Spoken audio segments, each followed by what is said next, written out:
Hello everyone, welcome back to my channel. तो दोस्तों, जो घटना चक्र की दृष्टि करंट आई है, वार्षिक करंट अफेयर्स है, उसको हम आज देखेंगे। आज देखेंगे राष्ट्रीय परिदृश्य। ठीक, करंट नोट्स है, इंपॉर्टेंट क्वेश्चन है। आरओ में इसी से 25 से 30 क्वेश्चन पूछे जाते हैं और यूपीपीसीएस सभी एग्जाम के लिए इम्पोर्टेंट है। ठीक है, तो दोस्तों शुरुआत करते हैं अपने पहले टॉपिक से। इसमें जो दिया गया है हमारा, शुरुआत करते हैं स्वच्छ सर्वेक्षण 2023। ठीक है, 11 जनवरी 2024 को राष्ट्रपति द्रौपदी मुर्मू ने स्वच्छ सर्वेक्षण 2023 के परिणाम घोषित किए, जिसमें स्वच्छ सर्वेक्षण 2023 में कितने 4,477 शहरों का आकलन किया गया है, जिसमें से 61 छावनी हैं, यानी कि 61 हैं कंटेनमेंट बोर्ड, और 88 जो हैं वो गंगा के किनारे बसे शहर या नगर हैं। इस प्रकार स्वच्छ सर्वेक्षण का ये 8वां संस्करण है। कौन सा है? ये 8वां संस्करण है। ये इंपॉर्टेंट है हमारा, इसको देख लेंगे। ये 8वां संस्करण है। ठीक है, और विश्व का सबसे बड़ा शहरी स्वच्छता सर्वेक्षण भी बन गया है ये। तो देख लेते हैं इसमें स्मरणीय तथ्य देखते हैं। तो स्वच्छ सर्वेक्षण 2023 में राष्ट्रीय स्तर पर यानी समग्र रूप से 1 लाख से अधिक जनसंख्या श्रेणी पर लगातार 7वीं बार, देखिए लगातार 7वीं बार जो है वो इंदौर को प्रथम स्थान प्राप्त हुआ है। ठीक है, तो सबसे स्वच्छ शहर घोषित किया गया है इसको। हालांकि इस वर्ष इंदौर के साथ साथ सूरत, गुजरात को भी प्रथम रैंक प्रदान की गई है, यानी कि जो गुजरात का जो सूरत शहर है उसको भी इंदौर के साथ प्रथम रैंक प्रदान की गई है। ठीक है, सेकेंड नंबर पर कोई नहीं है। देख लेते हैं, 10 शहरों की रैंकिंग दी गई है, 1 लाख से अधिक जनसंख्या वाले शहरों की बात की गई है। तो प्रथम स्थान पर जो है वो हमारा इंदौर मध्य प्रदेश का है, प्रथम पर सूरत गुजरात, यानी कि इन दोनों को संयुक्त रूप से प्रथम स्थान दिया गया है। तीसरे स्थान पर आया है नवी मुंबई का ये शहर, महाराष्ट्र में जो है नवी मुंबई। चौथे पर विशाखापट्टनम, ये आंध्र प्रदेश का है। 5वें पर भोपाल, ये मध्य प्रदेश का है। 6वें पर विजयवाड़ा, आंध्र प्रदेश। 7वें पर नई दिल्ली। देखिए राष्ट्रीय राजधानी जो है वो हमारे 7वें नंबर पर आई है स्वच्छता सर्वेक्षण में। ठीक है, 7वें नंबर पर नई दिल्ली है। 8वें पर है तिरुपति, जो आंध्र प्रदेश का शहर है। और 9वें नंबर पर ग्रेटर हैदराबाद है, ये तेलंगाना में है जो। और 10वां जो शहर है वो पुणे, महाराष्ट्र का शहर है। ठीक है, तो इस तरह से हमने देखा इसमें जो शीर्ष 10 शहर हैं उनमें 1 लाख से अधिक की जनसंख्या वाले शहर की रैंकिंग दी गई है, यानी कि प्रथम स्थान संयुक्त रूप से इंदौर और सूरत है। तीसरे स्थान पर नवी मुंबई है, यानी कि दूसरा स्थान इस बार किसी को नहीं दिया गया। ठीक है, तो आगे देख लेते हैं। शीर्ष 5 शहर हैं जो 1 लाख से कम जनसंख्या की श्रेणी में आते हैं। शीर्ष 5 शहर, ठीक है, 1 लाख से कम जनसंख्या की श्रेणी वाले, उनको देख लेते हैं। तो 1 नंबर पर जो हो तो सासवड़ है, ये महाराष्ट्र का शहर है 1 नंबर पर। ठीक है, दूसरे नंबर पर पाटन, एमपी, जो कि छत्तीसगढ़ का शहर है। ठीक है, इसके बाद में देखते हैं तीसरे नंबर पर ये महाराष्ट्र का शहर है लोनावाला। चौथे नंबर पर ये कराड़, ये भी महाराष्ट्र का है। 5वें पर पंचगनी, ये भी महाराष्ट्र का। यानी कि जो 2 नंबर छोड़ के, पाटन को छोड़कर, जो छत्तीसगढ़ का राज्य है, छत्तीसगढ़ राज्य का शहर है, 1, 3, 4, 5 ये जो श्रेणी दी गई है वो महाराष्ट्र के नगरों को दी गई है। ठीक है, इसके बाद में देखते हैं शीर्ष 5 राज्य हैं। शीर्ष 5 राज्यों की बात की गई है। तो प्रथम रैंक किस राज्य को मिली है? तो प्रथम रैंक जो मिली है वो मिली है महाराष्ट्र को। दूसरी रैंक मिली है मध्य प्रदेश को। तीसरी रैंक मिली है छत्तीसगढ़ को। और चौथी जो रैंक है वो उड़ीसा को मिली है।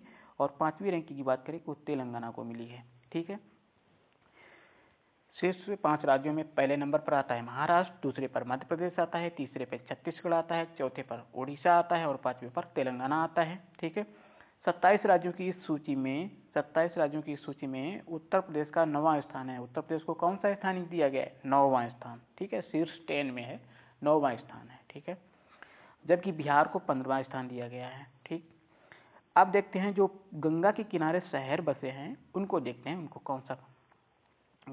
शीर्ष 5 शहर हैं जो गंगा नदी के किनारे जो नगर बसे हैं उनको। पहला रैंक जो मिला है वो वाराणसी को, ये सांस्कृतिक शहर है जिसको घाटों का शहर भी कहते हैं। दूसरे रैंक पर आया है प्रयागराज, ये संगम नगरी है। तीसरे नंबर पर बिजनौर, उत्तर प्रदेश, जहाँ पर गंगा उत्तर प्रदेश में प्रवेश करती हैं, बिजनौर में, तीसरा नंबर है। चौथे नंबर पर हरिद्वार उत्तराखंड आया है और 5वें नंबर पर आया है कन्नौज उत्तर प्रदेश, जो कि इत्र नगरी है। ठीक है, आगे देखते हैं। जो मध्य प्रदेश में महू छावनी है, जो महू कैंटोनमेंट बोर्ड है, ये भारत का सबसे स्वच्छ छावनी घोषित किया गया है। महू छावनी को भारत की सबसे स्वच्छ छावनी घोषित किया गया है। 1 लाख से अधिक जनसंख्या की श्रेणी में 20 शहरों में उत्तर प्रदेश में केवल एक शहर नोएडा को 14वां स्थान मिला है। ठीक है, 20 शहरों की श्रेणी में उत्तर प्रदेश का जो नोएडा है उसको 14वां स्थान प्राप्त हुआ है। ठीक, और इसी के तहत आगे गाजियाबाद को 38वां स्थान मिला है, अलीगढ़ को 40वां स्थान मिला है, वाराणसी को 41वां, लखनऊ को 44वां और फिरोजाबाद को 52वां, और प्रयागराज की बात की जाए तो प्रयागराज को 71वां स्थान प्राप्त किया है। चंडीगढ़ को सर्वश्रेष्ठ सफाई मित्र शहर सुरक्षित शहर घोषित किया गया है। चंडीगढ़ को सर्वश्रेष्ठ सफाई मित्र सुरक्षित शहर घोषित किया गया है। ठीक है, आगे देखते हैं।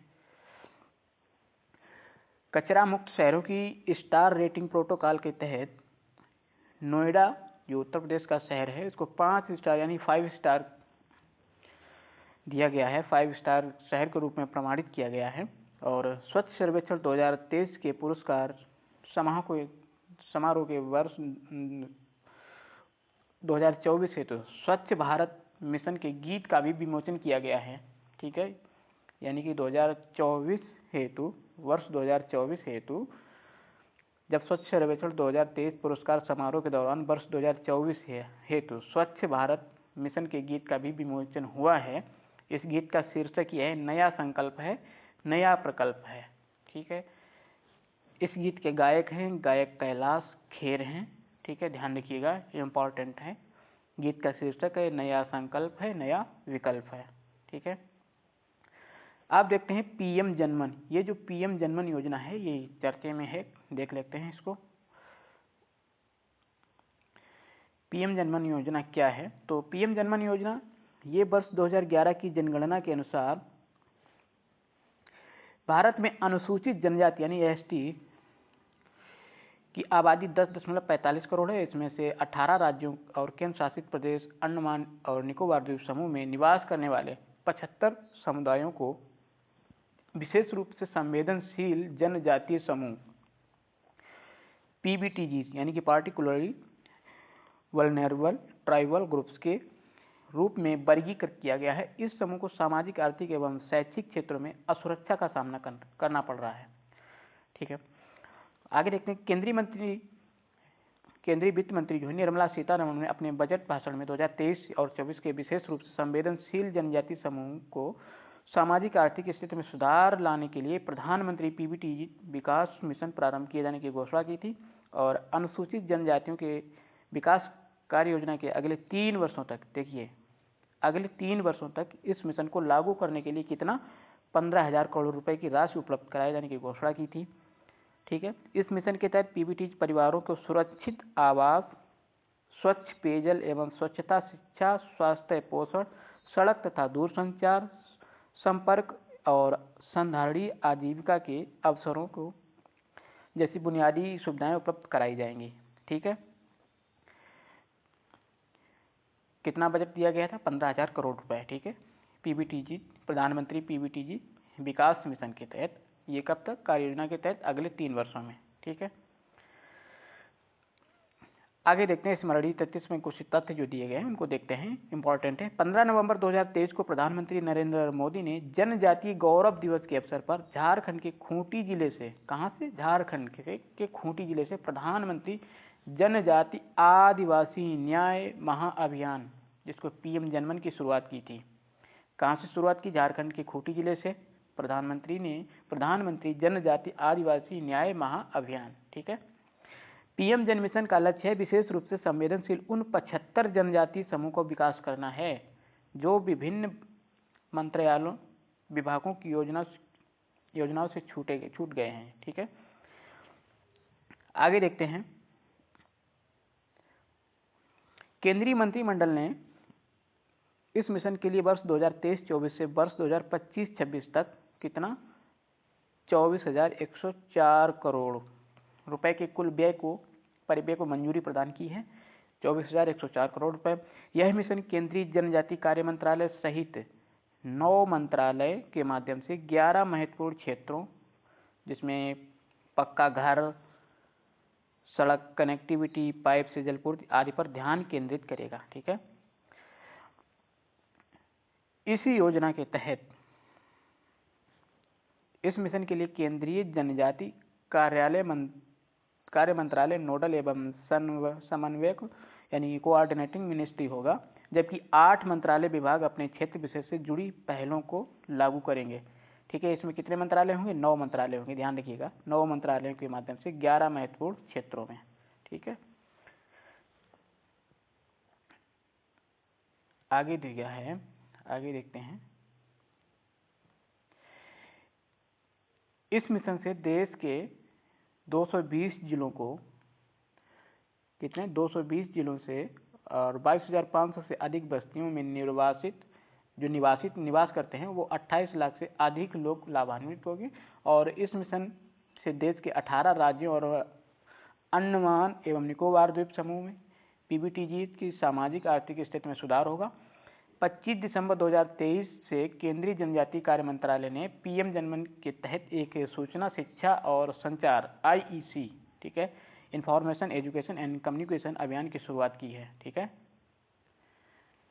IEC information education and communication अभियान की शुरुआत की गई और इस अभियान को जागरूकता बढ़ाने और पीबीटीजी बहुल जनजातीय बस्तियों में सरकारी योजनाओं की 100% पहुंच सुनिश्चित करने के लिए प्रारंभ किया गया है। ठीक है। तो आप समझ गए होंगे पीएम जनमन योजना। ठीक है। जो 18 राज्यों और उसके बाद में केंद्र शासित प्रदेश अंडमान निकोबार द्वीप समूह, ठीक है, इनमें जो 75 समुदाय हैं उनके लिए। आगे है नमो ड्रोन दीदी योजना। ये क्या है देखते हैं। नमो ड्रोन दीदी योजना ये भारत उर्वरकों का दूसरा सबसे बड़ा उत्पादक है। भारत जो है उर्वरकों में सबसे बड़ा दूसरा उत्पादक है, लेकिन प्राकृतिक संसाधनों जैसे गैस फास्फेटिक एवं पोटास खनिजों इत्यादि की अपर्याप्तता यानी कि जो अपर्याप्त उपलब्धता के कारण यह उर्वरकों का दूसरा सबसे बड़ा आयातक भी है। ठीक है। दूसरा सबसे बड़ा आयातक है किसका? गैस फास्फेटिक एवं पोटास खनिजों इत्यादि की अपर्याप्त उपलब्धता के कारण। ठीक है। उर्वरकों के आयात पर इस निर्भरता को दूर करने के लिए केंद्र सरकार ने बंद पड़ी कई उर्वरक इकाइयों के पुनरुद्धार के साथ आत्मनिर्भर भारत योजना के तहत नई इकाइयों की स्थापना को भी प्रोत्साहित किया है। इसके अतिरिक्त केंद्र सरकार ने वैकल्पिक उर्वरक, ठीक है, वैकल्पिक उर्वरकों के विकास के लिए स्वदेशी अनुसंधान का भी प्रोत्साहन किया है और जिसके फलस्वरूप नवोन्मेषी तरल नैनो उर्वरक जो लिक्विड नैनो फर्टिलाइजर का विकास संभव हुआ है। नैनो यूरिया एवं नैनो DAP जैसे तरल उर्वरक के विकास ने खेतों में उर्वरकों के छिड़काव की एक कुशल प्रणाली के विकास की आवश्यकता भी उत्पन्न कर दी है। इस परिप्रेक्ष्य में ड्रोन प्रौद्योगिकी महत्वपूर्ण साबित हुई है। ठीक है। ड्रोन प्रौद्योगिकी जो है वो महत्वपूर्ण साबित हुई है। किसान ड्रोन के उद्भव से कृषि पद्धतियों क्रांतिकारी परिवर्तन यानी कृषि ड्रोन के माध्यम से उर्वरकों का जो छिड़काव किया जाता है, ठीक है, उसकी बात है। आगे देखते हैं इसके महत्वपूर्ण तथ्यों की बात करते हैं। इंपॉर्टेंट जो है 29 नवंबर 2023 को केंद्रीय मंत्रिमंडल ने नमो ड्रोन दीदी योजना को मंजूरी प्रदान की है और ये इस परिप्रेक्ष्य में 30 नवंबर 2023 को प्रधानमंत्री नरेंद्र मोदी ने प्रधानमंत्री महिला किसान ड्रोन केंद्र का शुभारंभ किया है। ठीक है। क्या किया है? प्रधानमंत्री महिला किसान ड्रोन केंद्र। यह केंद्रीय क्षेत्र की योजना है। किसकी? केंद्रीय क्षेत्र की योजना है और इस योजना है तो 2024-25 से 25-26 की अवधि तक के लिए वित्तीय वर्ष 1261 करोड़ रुपए, कितना? 1261 करोड़ रुपए निर्धारित हैं। इस योजना के तहत केंद्र सरकार 15,000 चयनित महिला स्वयं सहायता समूह यानी सेल्फ हेल्प ग्रुप्स को ड्रोन प्रदान करेंगी। ठीक है। इन ड्रोनों को किसानों को कृषि उद्देश्य हेतु किराए पर दिया जा सकेगा। ये जो ड्रोन होंगे इनको किराए पर दिया जा सकेगा जिससे कि ये फर्टिलाइजर जो उर्वरक हैं उनका छिड़काव होगा इनसे। ठीक है। ड्रोनों के उपयोग आगे है। ड्रोनों का उपयोग किसानों द्वारा खेतों में नए उर्वरक और कीटनाशकों के छिड़काव के लिए किया जा सकेगा।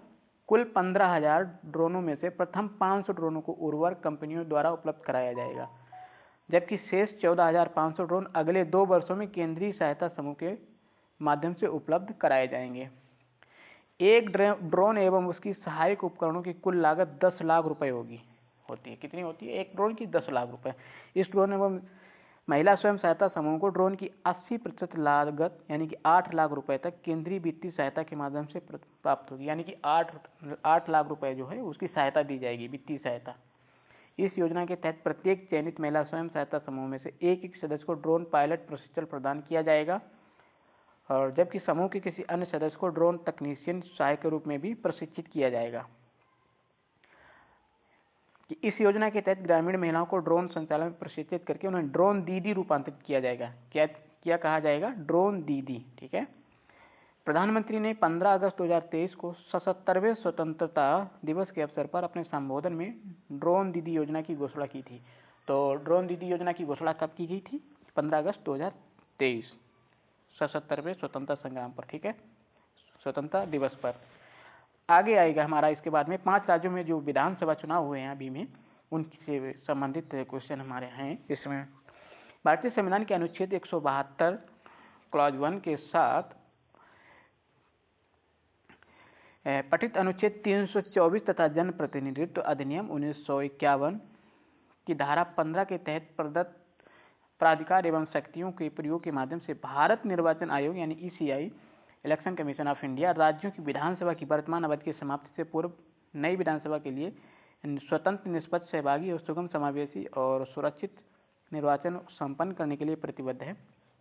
इसी संवैधानिक आवश्यकता के दृष्टिगत हाल ही में 5 राज्यों, यथा कौन कौन से राज्य हैं? देखिए, छत्तीसगढ़ है, मध्य प्रदेश, मिजोरम और राजस्थान, तेलंगाना में विधानसभा चुनाव संपन्न हुए। 5 राज्यों में चुनाव संपन्न हुए। ठीक है, देखिए सबसे पहले देखते हैं छत्तीसगढ़ विधानसभा चुनाव। ठीक है, छत्तीसगढ़ विधानसभा चुनाव, ये इसकी बात करते हैं। संसदीय एवं विधानसभा निर्वाचन क्षेत्रों के परिसीमन आदेश 2008 के अनुसार छत्तीसगढ़ विधानसभा में कुल 90 सीटें हैं। कितनी सीटें हैं विधानसभा में? छत्तीसगढ़ विधानसभा में कुल 90 सीटें हैं, और इनमें से जो 10 सीटें हैं वो अनुसूचित जातियों के लिए हैं और 29 सीटें हैं वो अनुसूचित जनजातियों के लिए हैं। ठीक है, कितनी? अनुसूचित जातियों के लिए 10 हैं और अनुसूचित जनजातियों के लिए 29 सीटें हैं। कुल सीटें कितनी हैं विधानसभा में? 90 सीटें हैं। भारत निर्वाचन आयोग द्वारा जारी किए गए सूचना के तहत राज्य ने नई विधानसभा गठन के लिए 2 चरणों में समूह चुनाव करवाने की घोषणा की गई, यानी कि 2 चरणों में चुनाव हुए थे छत्तीसगढ़ में। प्रथम चरण में जिसमें 20 विधानसभा और जो 7 नवंबर को हुआ था, और द्वितीय चरण में 70 विधानसभा में। ठीक है, जो 17 नवंबर को। छत्तीसगढ़ विधानसभा चुनाव के लिए चुनई चिरई को शुभंकर घोषित किया गया, ये इंपॉर्टेंट है। ठीक है, चुनई चिरई को शुभंकर घोषित किया गया। ठीक है, और छत्तीसगढ़ में चुनाव कितना हुआ? तो छत्तीसगढ़ में जो चुनाव का प्रतिशत रहा है वो 76.31% मतदान हुआ था। और छठी छत्तीसगढ़ विधानसभा, यानी कि ये कौन सी विधानसभा के लिए चुनाव हुए थे? छठी। ठीक है, छठी विधानसभा थी ये छत्तीसगढ़ की। परिणाम के सत्तारूढ़ भारतीय राष्ट्रीय कांग्रेस को पराजित कर भारतीय, यानी कि इससे पहले कौन सी सरकार थी? कांग्रेस की सरकार थी। अब कौन सी सरकार है? भारतीय जनता पार्टी। राज्य में बहुमत हासिल किया, और छत्तीसगढ़ विधानसभा में कुल 19 महिलाएं निर्वाचित घोषित की गई। महिलाओं की संख्या कितनी है? 19, ध्यान रखिएगा। ठीक है, महिला विधायकों की संख्या छत्तीसगढ़ विधानसभा के गठन के बाद से सर्वाधिक है, सबसे ज्यादा है इस बार। ठीक है, 19 महिला विधायकों की संख्या है। 2023 को रायपुर स्थित साइंस कॉलेज मैदान में आयोजित समारोह हुआ, जिसमें विष्णुदेव साय जो छत्तीसगढ़ के नए मुख्यमंत्री के रूप में शपथ ग्रहण की है। ठीक है, ये छत्तीसगढ़ के चौथे मुख्यमंत्री हैं, और विष्णुदेव साय ये पहले आदिवासी मुख्यमंत्री हैं, और 2023 के चुनाव में कुनकुरी विधानसभा क्षेत्र से ये विधायक के रूप में निर्वाचित हुए हैं। कुनकुरी विधानसभा है। ठीक है, इनकी ध्यान रखिए। अरुण साव और विजय शर्मा को उप मुख्यमंत्री नियुक्त किया गया है, और छत्तीसगढ़ के पूर्व मुख्यमंत्री कौन थे? जो रमन सिंह थे, इनको विधानसभा अध्यक्ष नियुक्त किया गया है। ठीक है।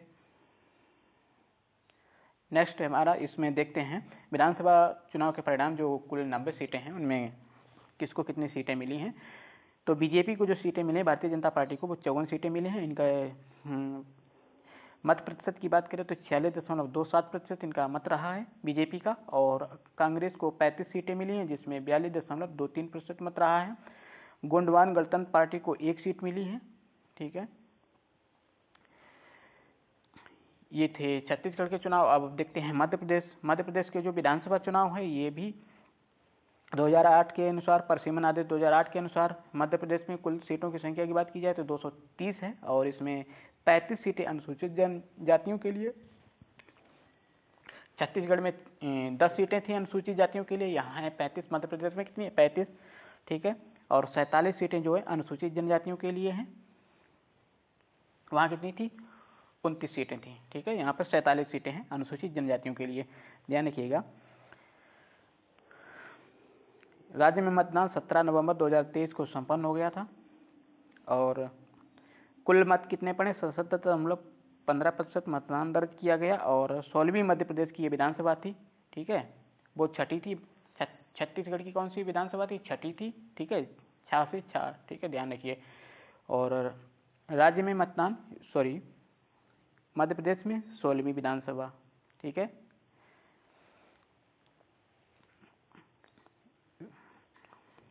मध्य प्रदेश में सत्तारूढ़ पार्टी कौन थी? भारतीय जनता पार्टी यानी बीजेपी थी, जिसके मुख्यमंत्री शिवराज सिंह चौहान थे, ठीक है। 70% से अधिक सीटें जीतकर बहुमत प्राप्त किया है। और वर्ष 2023 के चुनाव में राज्य में कुल 27 महिला विधायक हुई हैं। छत्तीसगढ़ में 19 हुई है, मध्य प्रदेश में 27 हुई हैं, ध्यान रखिएगा। और भोपाल में मोहन यादव को मुख्यमंत्री पद की शपथ ग्रहण कराई गई। और ये किस विधानसभा से चयनित हैं? तो ये उज्जैन दक्षिण विधानसभा से विधायक के रूप में निर्वाचित हुए थे। जगदीश देवड़ा और राजेंद्र शुक्ला ये मुख्यमंत्री बने, उप मुख्यमंत्री। और नरेंद्र सिंह तोमर जो कि कृषि मंत्री हैं, ठीक है, इनको विधानसभा अध्यक्ष नियुक्त किया गया है।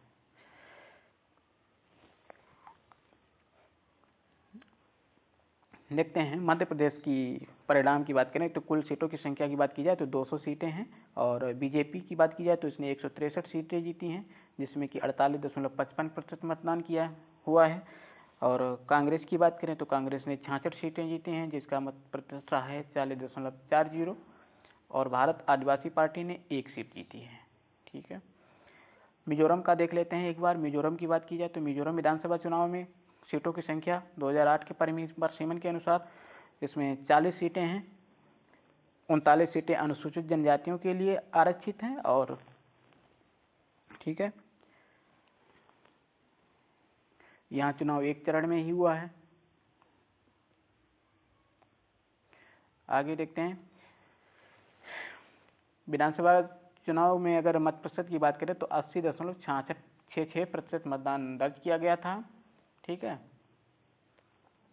अब ये 9वीं मिजोरम विधानसभा का चुनाव हुआ था, ठीक है, 9वीं। इसमें 27 सीटें जो जीतकर जोरम पीपल्स मूवमेंट यानी जेपीएम पार्टी ने बहुमत प्राप्त किया था, ठीक है। 2024 के चुनाव में इस दल ने पहली बार एक मान्यता प्राप्त राजनीतिक दल के रूप में भाग लिया था। 2009 में एक क्षेत्रीय दल था ये जेपीएम, ठीक है, जोरम पीपल्स मूवमेंट। और 9वीं मिजोरम विधानसभा के गठन के लिए आम चुनाव 3 महिलाएं निर्वाचित हुई हैं। कितनी? 3। वर्ष 1972 में मिजोरम विधानसभा के गठन के बाद पहला अवसर है जब एक से अधिक महिला का चुनाव विधानसभा सदस्य के रूप में हुआ है, ठीक है।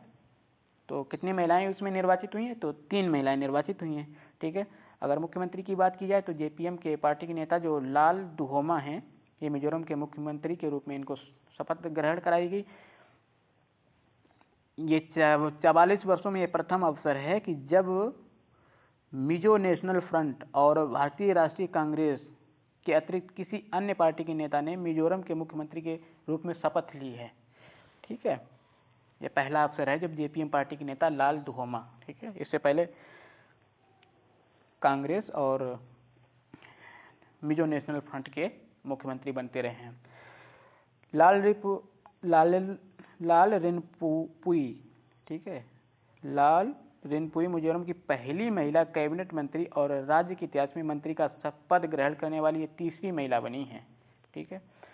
अब देखते हैं लाल दुहोमा, ये पूर्व आईपीएस अधिकारी लाल दुहोमा मिजोरम के छठे मुख्यमंत्री बने हैं। ये पूर्व आईपीएस ऑफिसर हैं लाल दुहोमा। वर्ष 2023 के चुनाव में ये शेरछिप विधानसभा से निर्वाचित हुए हैं और आईपीएस अधिकारी के रूप में ये भूतपूर्व प्रधानमंत्री इंदिरा गांधी की सुरक्षा में ये तैनात रह चुके हैं। अच्छा, 1984 में ये भारतीय राष्ट्रीय कांग्रेस के प्रत्याशी के तौर पर मिजोरम से लोकसभा सदस्य के रूप में चुने गए थे, यानी कि ये सांसद भी रह चुके हैं। ये वर्ष 1988 में दल बदल विरोधी कानून के तहत ये अयोग्य घोषित होने वाले ये पहले लोकसभा सांसद थे, ठीक है। दल बदल विरोधी कानून के तहत ये अयोग्य भी हो गए थे, इम्पोर्टेंट हैं ये। आगे देखते हैं अब राजस्थान की बात करें तो राजस्थान विधानसभा चुनाव, इसमें 200 सीटें हैं कुल, ठीक है। 34 सीटें अनुसूचित जाति एससी के लिए हैं और 25 सीटें अनुसूचित जनजातियों के लिए असुरक्षित हैं, ठीक है, आरक्षित हैं। भारत निर्वाचन आयोग द्वारा राज्य में नई विधानसभा गठन के लिए एक चरण में चुनाव हुआ था और राज्य में मतदान की बात करिए तो 25 नवंबर 2023 को संपन्न हुआ। कुल मत की बात की जाए तो कुल 74.62% मतदान दर्ज किया गया और ये राजस्थान की 16वीं राजस्थान विधानसभा के गठन हुआ था, उसके लिए चुनाव कराए गए थे। 200 सीटों में से 199 सीटें विधानसभा सीटों के लिए चुनाव हुए, ठीक है। 200 में से कितनी सीटों पर? 199 सीटों पर ही चुनाव हुए हैं। राजस्थान के श्री गंगानगर जिले में स्थित करड़पुर विधानसभा निर्वाचन क्षेत्र से भारतीय राष्ट्रीय कांग्रेस के उम्मीदवार गुरमीत सिंह कूनर के निधन के कारण इस निर्वाचन क्षेत्र का चुनाव स्थगित कर दिया गया था, यानी कि गंगानगर जिले की करड़पुर विधानसभा क्षेत्र से, ठीक है, वहाँ का उस सीट का चुनाव नहीं हुआ था। 8 जनवरी 2024 को करड़पुर विधानसभा क्षेत्र में हुए उपचुनाव में का परिणाम घोषित किया गया। इस सीट पर रूपिंदर सिंह कूनर जो भारतीय राष्ट्रीय कांग्रेस के प्रत्याशी थे वो विजयी हुए हैं। राजस्थान में सत्तारूढ़ जो भारतीय राष्ट्रीय कांग्रेस थी उस समय उसको पराजित कर भारतीय जनता पार्टी ने बहुमत प्राप्त किया है। 2023 में कुल 20 महिलाएं निर्वाचित घोषित की गई हैं, ठीक है। जिस भजनलाल शर्मा को नए मुख्यमंत्री के रूप में शपथ ग्रहण कराएगी और भजनलाल शर्मा ये सांगानेर विधानसभा क्षेत्र से विधायक निर्वाचित हुए हैं। ये प्रथम अवसर है जब श्री शर्मा विधायक के रूप में निर्वाचित हुए हैं। दिया कुमारी एवं प्रेमचंद बैरवा ने उप मुख्यमंत्री पद का ग्रहण किया है। देखिए, दिया कुमारी और प्रेमचंद बैरवा ये उप मुख्यमंत्री का पद ग्रहण इन्होंने किया है। वासुदेव देवनानी को राजस्थान विधानसभा का अध्यक्ष नियुक्त किया गया है। किसको? वासुदेव देवनानी को। राजस्थान में देख लेते हैं सीटों की संख्या तो 200 है ही। भारतीय जनता पार्टी ने 115 सीटें प्राप्त की हैं। इनकी मत प्रतिशत की बात की जाए तो 41.69%। कांग्रेस को 70 सीटें मिली हैं और भारतीय आदिवासी पार्टी को 3 सीटें मिली हैं, ठीक है। बहुजन समाज पार्टी को 2 सीटें मिली हैं। इनका मत प्रतिशत 1.82% रहा है। राष्ट्रीय लोकदल को 1 सीट मिली है। राष्ट्रीय लोकतांत्रिक पार्टी को 1 सीट मिली है जिसका मत प्रतिशत 2.39% रहा है और निर्दलीय 8 प्रत्याशी घोषित किए गए हैं, ठीक है। अब देखते हैं तेलंगाना विधानसभा चुनाव। तेलंगाना विधानसभा चुनाव की बात कीजिए, ये भी परसिमन आदेश इनका 2018 के अनुसार चुनाव हुए। इनमें 119 सीटें हैं, ठीक है। 19 सीटें अनुसूचित जातियों के लिए हैं, 12 सीटें अनुसूचित जनजातियों के लिए हैं। कुल सीटें 119 हैं, ठीक है। 30 नवंबर को यहाँ मतदान हुआ और कुल मत प्रतिशत की बात करें तो 71.34% मतदान यहाँ पे दर्ज किया गया था। तेलंगाना विधानसभा चुनाव की बात करें तो ये तीसरी तेलंगाना विधानसभा गठन के लिए चुनाव हुए, तीसरी, ठीक है।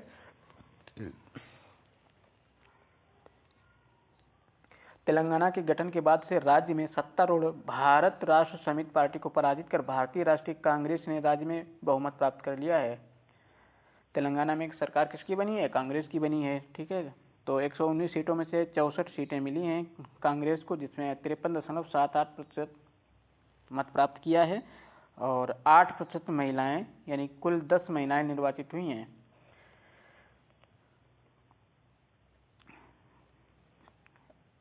अनुमुला रेवंत रेड्डी जो तेलंगाना के नए मुख्यमंत्री के पद के रूप में इनको शपथ ग्रहण कराई गई। ये तेलंगाना के दूसरे मुख्यमंत्री हैं, अनुमुला रेवंत रेड्डी। ठीक है, ये जो चुनाव में तेलंगाना के कोडंगल विधानसभा क्षेत्र से निर्वाचित हुए हैं। जो अनुमुला रेवंत रेड्डी हैं ये कोडंगल विधानसभा क्षेत्र से निर्वाचित हुए हैं, जबकि मल्लू भट्टी विक्रमार्क ये तेलंगाना के उप मुख्यमंत्री बने हैं, मल्लू भट्टी विक्रमार्क। अब देखते हैं अनुच्छेद 370 पर जो सर्वोच्च न्यायालय का फैसला आया है इसकी बात क्या है। देखिए, ऐतिहासिक निर्णय है जो भारतीय संविधान के अनुच्छेद 370 के तहत जो जम्मू कश्मीर को विशेष दर्जा प्रदान किया गया था, 1949 में इसको अस्थायी प्रावधान के रूप में संविधान में जोड़ा गया था। अनुच्छेद 370 के तहत भारत की संसद जम्मू और कश्मीर के संदर्भ में केवल सीमित विषयों पर ही कानून बना सकती थी। अनुच्छेद 370 के कारण ही भारतीय संविधान के अधिकांश अनुच्छेद जम्मू और कश्मीर पर लागू नहीं होते थे। ठीक है, अनुच्छेद 35A अनुच्छेद 370 से ही उपजा है। यह वर्ष 1954 में जम्मू और कश्मीर संविधान सभा की सिफारिश पर राष्ट्रपति के आदेश के माध्यम से था। यह अनुच्छेद जम्मू और कश्मीर की विधायिका को स्थानीय निवासियों को परिभाषित करने का अधिकार देता था। इस अनुच्छेद के ही अंतर्गत स्थायी नागरिकों को जमीन खरीदने, कारोबार करने और नौकरी आदि के बारे में विशेष प्रावधान किए गए थे। अगस्त 2019 में भारतीय संसद ने अनुच्छेद 370 एवं अनुच्छेद 335A के तहत जम्मू और कश्मीर को प्रदत्त विशेष दर्जे की समाप्ति पर मंजूरी प्रदान कर दी थी।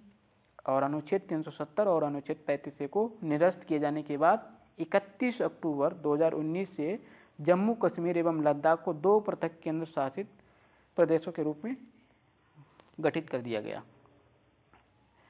देखिए, 11 दिसंबर 2023 को भारत के सर्वोच्च न्यायालय 5-0 के सर्वसम्मत फैसले में केंद्र सरकार द्वारा संविधान के अनुच्छेद 370, ठीक है, ये जो फैसला आया था वो 5-0 से, ठीक है, 5 जजों की बेंच ने ये फैसला दिया है 5-0 से, अनुच्छेद 35 को निरस्त करने की घोषणा को वैध ठहराया गया। और इस संविधान की पीठ में जस्टिस DY चंद्रचूड़ अध्यक्ष थे और SK कौल ये सदस्य थे, जस्टिस संजीव खन्ना थे, जस्टिस BR गवई और जस्टिस सूर्यकांत शामिल थे। सर्वोच्च न्यायालय के अनुसार 5 अगस्त 2019 को हुआ निर्णय संवैधानिक एकीकरण को बढ़ाने के उद्देश्य से लिया गया था, न कि उसका उद्देश्य विघटन था। आगे देखते हैं, सर्वोच्च न्यायालय ने यह धारित किया था कि अनुच्छेद 370 एक अस्थायी उपवन था। यह अनुच्छेद एक संक्रमणकालीन उद्देश्य की पूर्ति के लिए भारतीय संविधान में शामिल किया गया था। और सर्वोच्च न्यायालय ने 370 को हटाने को वैध ठहराते हुए धारित किया कि जम्मू और कश्मीर की संविधान सभा की अनुपस्थिति में राष्ट्रपति जम्मू और कश्मीर के संदर्भ में आदेश जारी कर सकता है। सर्वोच्च न्यायालय ने इस तथ्य को स्वीकार किया कि 5 अगस्त 2019 को तत्कालीन राष्ट्रपति को अनुच्छेद 370 को निरस्त करने का पूरा अधिकार था और इस अनुच्छेद 370 के तहत दी गई शक्तियों का प्रयोग करते हुए राष्ट्रपति एक तरफा अधिसूचना जारी कर सकते हैं। ठीक है, इस हेतु संसद के दोनों सदनों से साधारण बहुमत से अनुमोदन की आवश्यकता होती है। ये इंपॉर्टेंट है, देखिए, इस हेतु संसद के दोनों सदनों में साधारण बहुमत के द्वारा। ठीक है, सर्वोच्च न्यायालय ने इस तथ्य को भी सही ठहराया है, जबकि अनुच्छेद 370 निरस्त हो चुका है तो अब जम्मू और कश्मीर संविधान का कोई अस्तित्व नहीं है। ठीक है, अब इनका कोई संविधान नहीं है।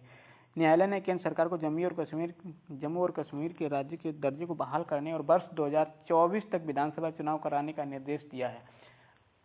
यानी कि 2024 में इस बार अब इनके चुनाव होंगे जम्मू और कश्मीर विधानसभाओं के। ठीक है, देखते हैं जम्मू कश्मीर विधानसभा पुनर्गठन संशोधक विधेयक क्या है। जम्मू कश्मीर पुनर्गठन संशोधित विधेयक और 2023 में जम्मू कश्मीर आरक्षण संशोधन विधेयक 2023 की बात की गई है। देखते हैं, 11 दिसंबर 2023 को भारत की संसद ने जम्मू और कश्मीर पुनर्गठन संशोधन विधेयक 2023 एवं जम्मू कश्मीर आरक्षण संशोधन विधेयक 2023 पारित किया है। इनका विधेयक क्या है, देखते हैं। इस विधेयक का उद्देश्य जम्मू और कश्मीर आरक्षण अधिनियम 2004 की धारा 2 में संशोधन करना है। विधेयक जम्मू और कश्मीर आरक्षण अधिनियम 2004 अनुसूचित जाति जनजाति तथा अन्य सामाजिक शैक्षणिक रूप से पिछड़े वर्ग के सदस्यों के लिए नौकरियां तथा व्यावसायिक संस्थानों में प्रवेश में आरक्षण का प्रावधान करता है। ठीक है, इसके बाद में क्या है, पारित विधेयक में जम्मू और कश्मीर आरक्षण अधिनियम 2004 में वर्णित कमजोर और वंचित वर्ग सामाजिक जाति शब्द को अन्य पिछड़ा वर्ग शब्द से प्रतिस्थापित करने का प्रावधान किया गया है। अब इनका ये जम्मू और कश्मीर पुनर्गठन संशोधन विधेयक 2023 क्या है कि ये विधेयक वर्ष 2019 के पुनर्गठित अधिनियम में संशोधन प्रस्ताव करता है कि इस संशोधन के अंतर्गत क्या आएगा, कश्मीरी प्रवासियों में से अधिकतम 2 सदस्यों को विधानसभा में नामित करने का प्रावधान है, जिसमें एक महिला सदस्य होगी। इसके अतिरिक्त उपराज्यपाल द्वारा विधानसभा में एक सदस्य पाकिस्तान के कब्जे वाले कश्मीर में विस्थापित व्यक्तियों से नामित किया जा सकता है। इस विधेयक में जम्मू और कश्मीर विधानसभा में सीटों की कुल संख्या 107 से बढ़कर 114 करने का प्रस्ताव किया गया है। इनमें सदस्यों में से 7 सीटें अनुसूचित जाति और 9 सीटें अनुसूचित जनजाति के लिए आरक्षित होंगी। ठीक है, जम्मू कश्मीर की जो विधानसभा की सीटें थी वो 107 थी, अब इनको बढ़ाकर कितना किया जाएगा, 114। ठीक है, जिसमें 7 सीटें एससी की और 9 सीटें एसटी की होंगी। जम्मू और कश्मीर की विधानसभा की वास्तविक सीटें 83 से बढ़ाकर 90 करने का प्रावधान किया गया है। इनमें से 43 सीटें जम्मू में और 47 सीटें कश्मीर से होंगी। पाकिस्तान के कब्जे वाले कश्मीर के लिए 24 सीटें आरक्षित की गई हैं।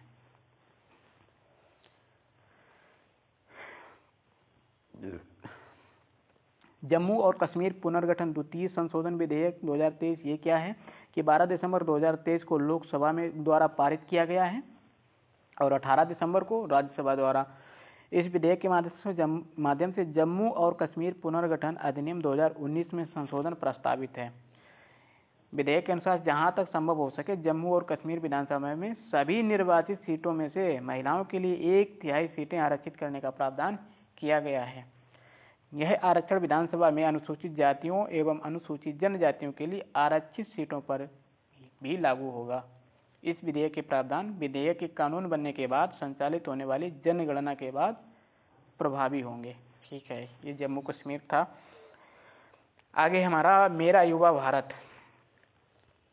इसमें क्या है, मेरा युवा भारत जो है ये 15 अगस्त 2022 को भारत की स्वतंत्रता की ये 75वीं वर्षगांठ पर मनाई गई थी और 75वीं वर्षगांठ से लेकर 100वीं वर्षगांठ तक 25 वर्षीय अवधि को अमृतकाल की संज्ञा दी गई है। देखिए अमृतकाल की संज्ञा कब तक दी गई है, 75वीं, यानी कि जो 15 अगस्त हमारा स्वतंत्रता दिवस है ये 2022 में 75वीं वर्षगांठ मनाई गई थी, तब से लेकर 100वीं वर्षगांठ तक को यानी कि 25 वर्ष की अवधि को अमृतकाल की संज्ञा दी गई है। ठीक है, इस निर्णायक पड़ाव पर भारत के युवाओं को देश का भविष्य रचने में महत्वपूर्ण भूमिका निभानी है, क्योंकि वर्ष 2047 तक अमृत भारत का निर्माण करने की एक परिवर्तनकारी विकास यात्रा पर आगे बढ़ रहा है। विजन 2047 को साकार करने के लिए एक ऐसे फ्रेमवर्क की आवश्यकता होगी जो ग्रामीण युवाओं, शहरी युवाओं और ग्रामीण शहरी युवाओं को एकल मंच पर ला सकें। ठीक है, इसी परिप्रेक्ष्य में केंद्र सरकार ने एक नए स्वायत्तशासी निकाय यानी ऑटोनोमस बॉडी नामता मेरा भारत युवा भारत के रूप में एक व्यापक सक्षम तंत्र की स्थापना का निर्णय लिया गया है। ठीक है, यानी कि वो 15 अगस्त 2022 को जो भारत की स्वतंत्रता की 75वीं वर्षगांठ मनाई गई थी और उससे लेकर और 100वीं वर्षगांठ यानी कि 2047 तक ये इनका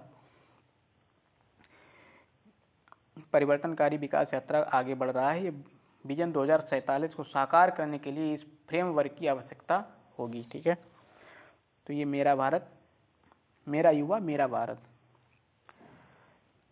सॉरी देखिए ध्यान से देखिए, मेरा युवा भारत। ठीक है, ये क्या है इसके बारे में देखते हैं।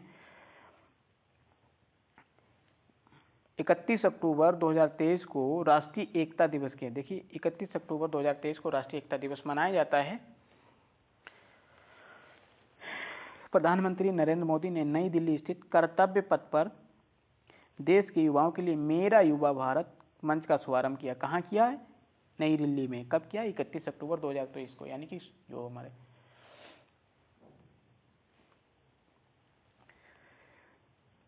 सरदार वल्लभ भाई पटेल का जन्म हुआ था, उसको हम एकता दिवस, राष्ट्रीय एकता दिवस के रूप में मनाते हैं 31 अक्टूबर 2023 को।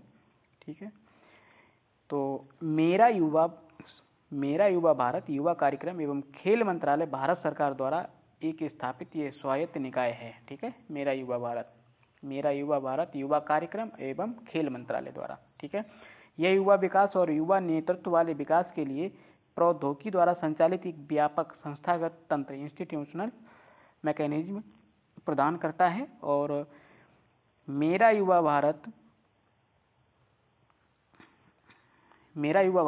को देश के युवाओं के लिए एक ही स्थान पर एक संपूर्ण सरकारी मंच के रूप में सेवा प्रदान करने की स्थापित किया गया है। इस मंच के माध्यम से युवा अपनी आकांक्षाओं को साकार कर सकेंगे और विकसित भारत के निर्माण के लिए योगदान दे सकेंगे। ठीक है,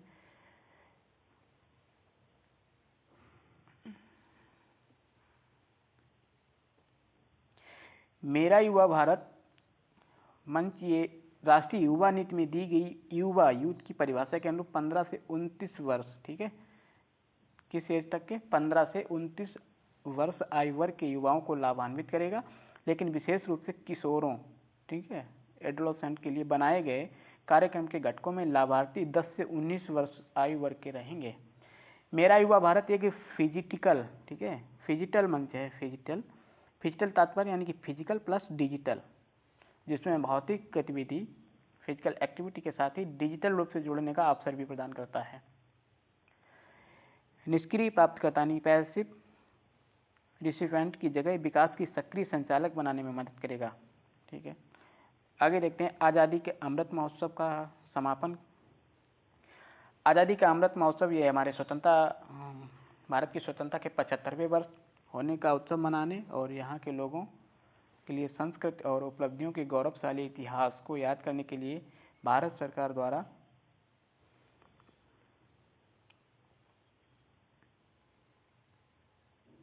संचालित एक पहल थी और जन भागीदारी भावना से इस महोत्सव को जन उत्सव के रूप में मनाया गया। आज़ादी का अमृत महोत्सव ये हमारा प्रतिवर्ष 15 नवंबर को भारतीय गौरव दिवस के रूप में मनाने की घोषणा की गई है और इसी अवधि के दौरान 26 दिसंबर को साहिबजादा जोरावर सिंह और साहिबजादा फतेह सिंह की शहादत की याद में वीर बाल दिवस मनाया जाता है। देखिए 26 दिसंबर को ही वीर बाल दिवस के रूप में हम मनाते हैं। ठीक है, ये इम्पोर्टेंट है। वीर बाल दिवस कब मनाया जाता है? 26 दिसंबर को। ठीक है, और प्रतिवर्ष 14 अगस्त को विभाजन विभीषिका स्मृति दिवस, ठीक है, भारत और पाकिस्तान अलग हुए थे, ठीक है, उस दिवस विभाजन विभीषिका स्मृति दिवस के रूप में मनाते हैं। ये इम्पॉर्टेंट है। ये 15 नवंबर को जनजातीय गौरव दिवस मनाते हैं। ठीक है, 26 दिसंबर को साहिबजादा जोरावर सिंह और साहिबजादा फतेह सिंह की शहादत की याद में वीर बाल दिवस मनाते हैं। 14 अगस्त को विभाजन विभीषिका स्मृति दिवस मनाते हैं। ठीक है, इसमें देखते हैं कुछ तथ्य हैं जो महत्वपूर्ण, उनको देखते हैं। 31 अक्टूबर 2023 को प्रधानमंत्री नरेंद्र मोदी ने राष्ट्रीय एकता दिवस के अवसर पर नई दिल्ली स्थित मेरी माटी मेरा देश अभियान की अमृत कलश यात्रा का समापन समारोह में भाग लिया। ठीक है, 31 अक्टूबर 2023 को राष्ट्रीय एकता दिवस पर नई दिल्ली में कर्तव्य पथ पर मेरी माटी मेरा देश अभियान की यानी कि अमृत कलश यात्रा का समापन समारोह में भाग लिया। इस कार्यक्रम के साथ ही आज़ादी के अमृत महोत्सव का समापन भी हो गया। आज़ादी के अमृत महोत्सव की आरंभिक शुरुआत 12 मार्च 2021 को शुरू हुई थी। ठीक है, आधिकारिक शुरुआत कब हुई थी? 12 मार्च 2021 से शुरू हुई थी और आज़ादी का अमृत महोत्सव समापन के समारोह पर प्रधानमंत्री ने शीर्ष प्रदर्शन करने वाले 3 राज्य और केंद्र शासित प्रदेशों के साथ साथ मंत्रालयों विभागों की आज़ादी का अमृत महोत्सव पुरस्कार प्रदान किया गया था और आज़ादी का अमृत महोत्सव के दौरान उत्कृष्ट प्रदर्शन करने वाले शीर्ष 3 राज्य केंद्र शासित प्रदेश हैं कौन से? जम्मू कश्मीर पहले स्थान पर है और दूसरे स्थान पर गुजरात आता है और तीसरे पर हरियाणा और राजस्थान आता है। इंपॉर्टेंट क्वेश्चन है, ठीक है। पहले नंबर पर जम्मू और कश्मीर है जो केंद्र शासित प्रदेश है, दूसरे पर गुजरात है और तीसरे पर हरियाणा और राजस्थान, ये संयुक्त रूप से है, ठीक है। आज़ादी का अमृत महोत्सव के दौरान उत्कृष्ट प्रदर्शन करने वाले शीर्ष 3 मंत्रालय कौन है? वो पहला है केंद्रीय विदेश मंत्रालय, दूसरा है केंद्रीय रक्षा मंत्रालय और तीसरा है केंद्रीय रेल मंत्रालय एवं केंद्रीय शिक्षा मंत्रालय, ठीक है। 31 अक्टूबर 2023 को प्रधानमंत्री ने नई दिल्ली स्थित कर्तव्य पथ अमृत महोत्सव स्मारक का शिलान्यास किया है, ठीक है। 31 अक्टूबर को अमृत महोत्सव स्मारक का शिलान्यास भी किया है। आज़ादी के अमृत महोत्सव के स्मरण में शिलान्यास किया है, कब किया है? आज़ादी के अमृत महोत्सव के स्मरण में, ठीक है। देखिए मेरी माटी मेरा देश क्या है, तो मेरी माटी मेरा देश एक देशव्यापी और लोकाभिमुख अभियान है जिससे भारत की स्वतंत्रता के 75 वर्ष पूर्ण होने के उपलक्ष्य में ये आयोजित किया गया और यह आज़ादी के अमृत महोत्सव का समापन कार्यक्रम था। इस अभियान का आयोजन 9 अगस्त से 31 अक्टूबर 2023 के मध्य केंद्रीय युवा कार्यक्रम और खेल मंत्रालय और केंद्रीय संस्कृति मंत्रालय द्वारा किया गया। ये इम्पॉर्टेंट फैक्ट है। इसका आयोजन कब किया गया अमृत महोत्सव का? 9 अगस्त 2023 से 31 अक्टूबर 2023 तक, ठीक है। किसने किया, किसके मध्य? केंद्रीय युवा कार्यक्रम और खेल मंत्रालय और केंद्रीय संस्कृति मंत्रालय द्वारा ये किया गया। इम्पॉर्टेंट है ये, ठीक है, देख लीजिएगा। इसके बाद आता है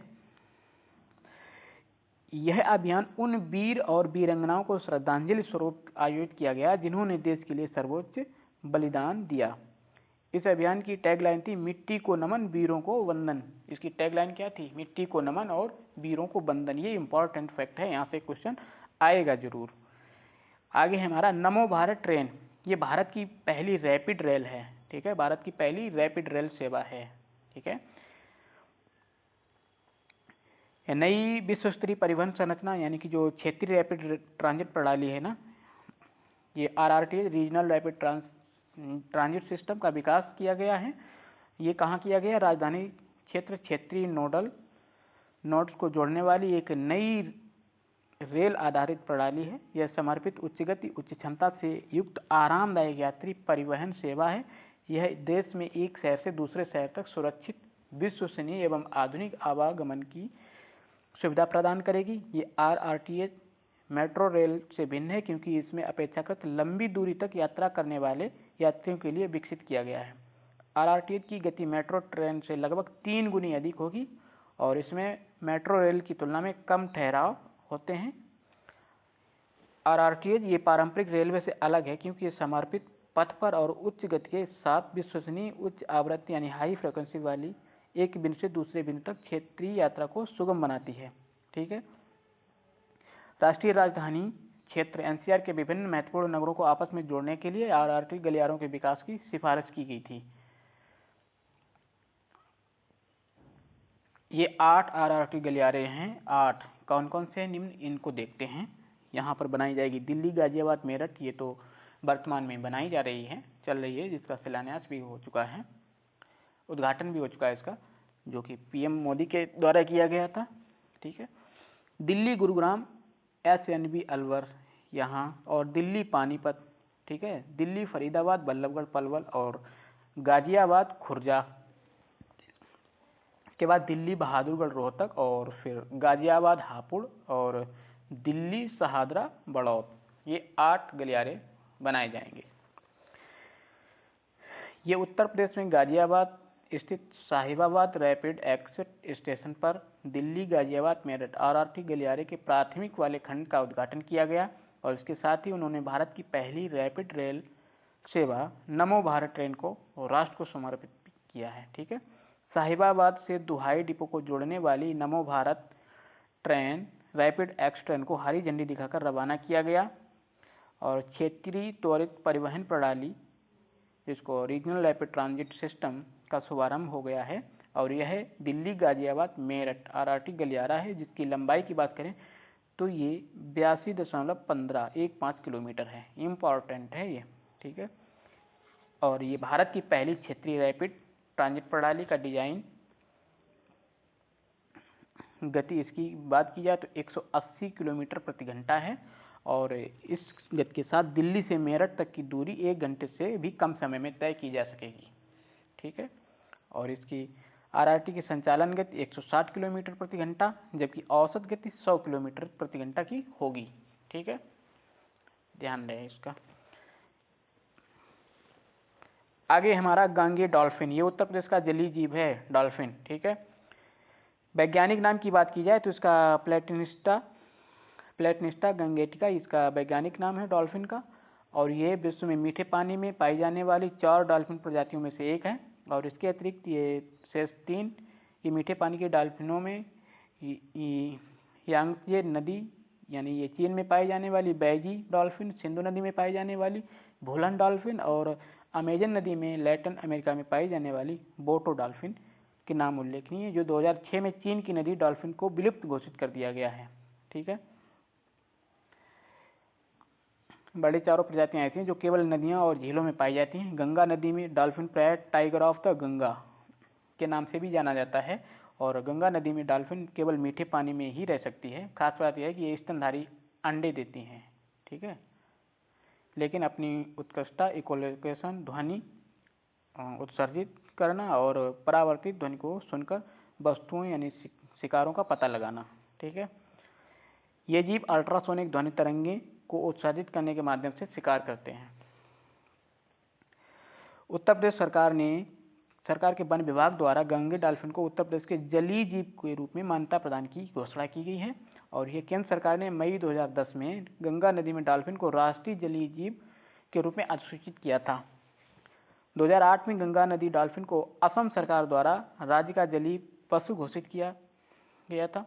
और जबकि वर्ष 2019 में पंजाब द्वारा सिंधु नदी की डॉल्फिन को राज्य का जलीय पशु घोषित किया गया।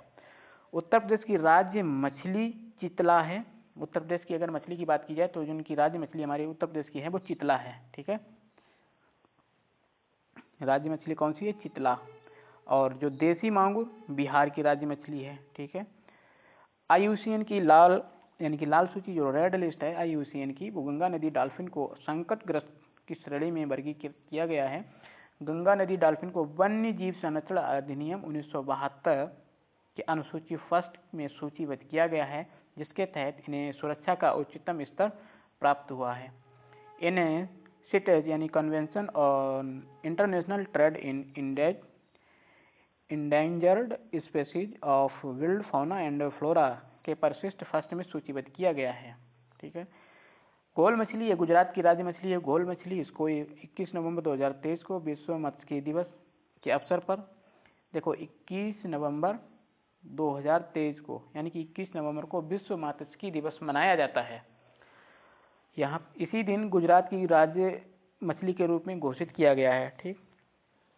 घोल मछली का वैज्ञानिक नाम है प्रोटोनिविया डाइकैंथस और सबसे बड़ी मछलियों में से यह एक है जो भारत में पाई जाने वाली है। और जो सुनहरे भूरे रंग वाली यह मछली गुजरात के अलावा महाराष्ट्र के समुद्री क्षेत्रों में भी पाई जाती है, जिसको गोल्ड फिश के नाम से जाना जाता है, ठीक है।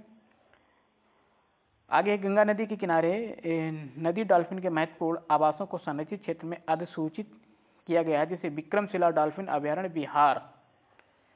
ये विक्रमशिला डॉल्फिन अभ्यारण्य जो बिहार के भागलपुर जिले में स्थित है।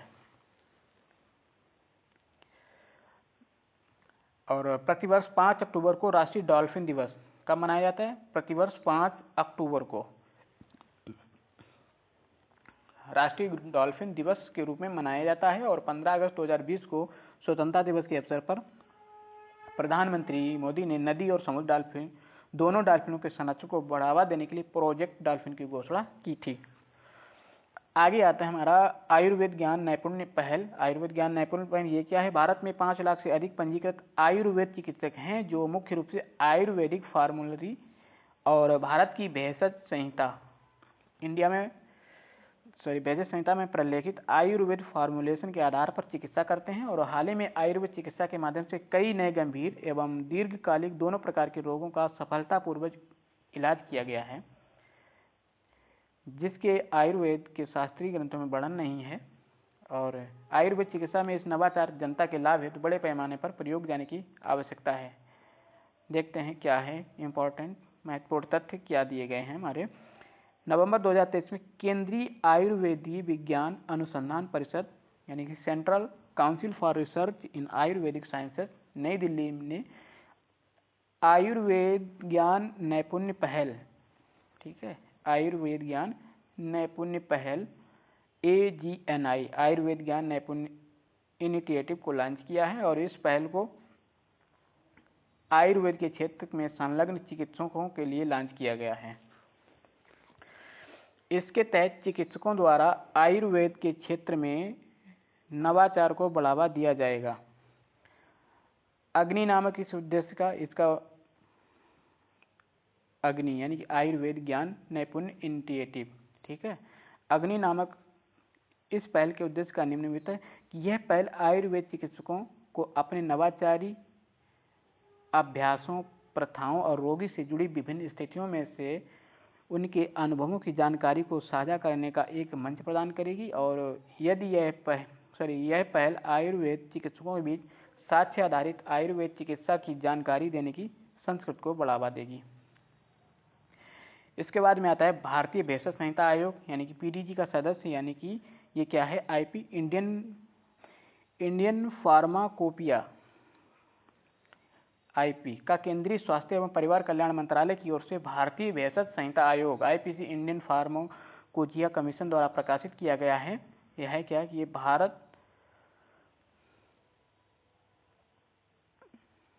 भारतीय भेषज संहिता के निर्माण से विपणन की ओर जाने वाली दवाओं के मानकों के आधारित पुस्तक के रूप में मान्यता प्राप्त है। भारतीय भेषज संहिता इंडियन फार्माकोपिया कमीशन केंद्रीय स्वास्थ्य एवं परिवार कल्याण मंत्रालय का एक स्वायत्त संस्थान है, ठीक है। देश में दवाओं को मानकों को आधारित करने के लिए इस आयोग का गठन किया गया है। इस मणि तथ्य क्या है इसके, फार्माकोपियल वार्ता समूह PDG की वार्षिक बैठक का आयोजन हैदराबाद में संपन्न हुआ। इसका आयोजन जो किया गया वो हैदराबाद में किया गया है। यह अमेरिका, यूरोप एवं जापान के बाहर आयोजित PDG की प्रथम बैठक थी और साथ ही यह वर्ष 2019 के बाद में प्रतिभागियों के व्यक्तिगत उपस्थिति वाली प्रथम बैठक थी।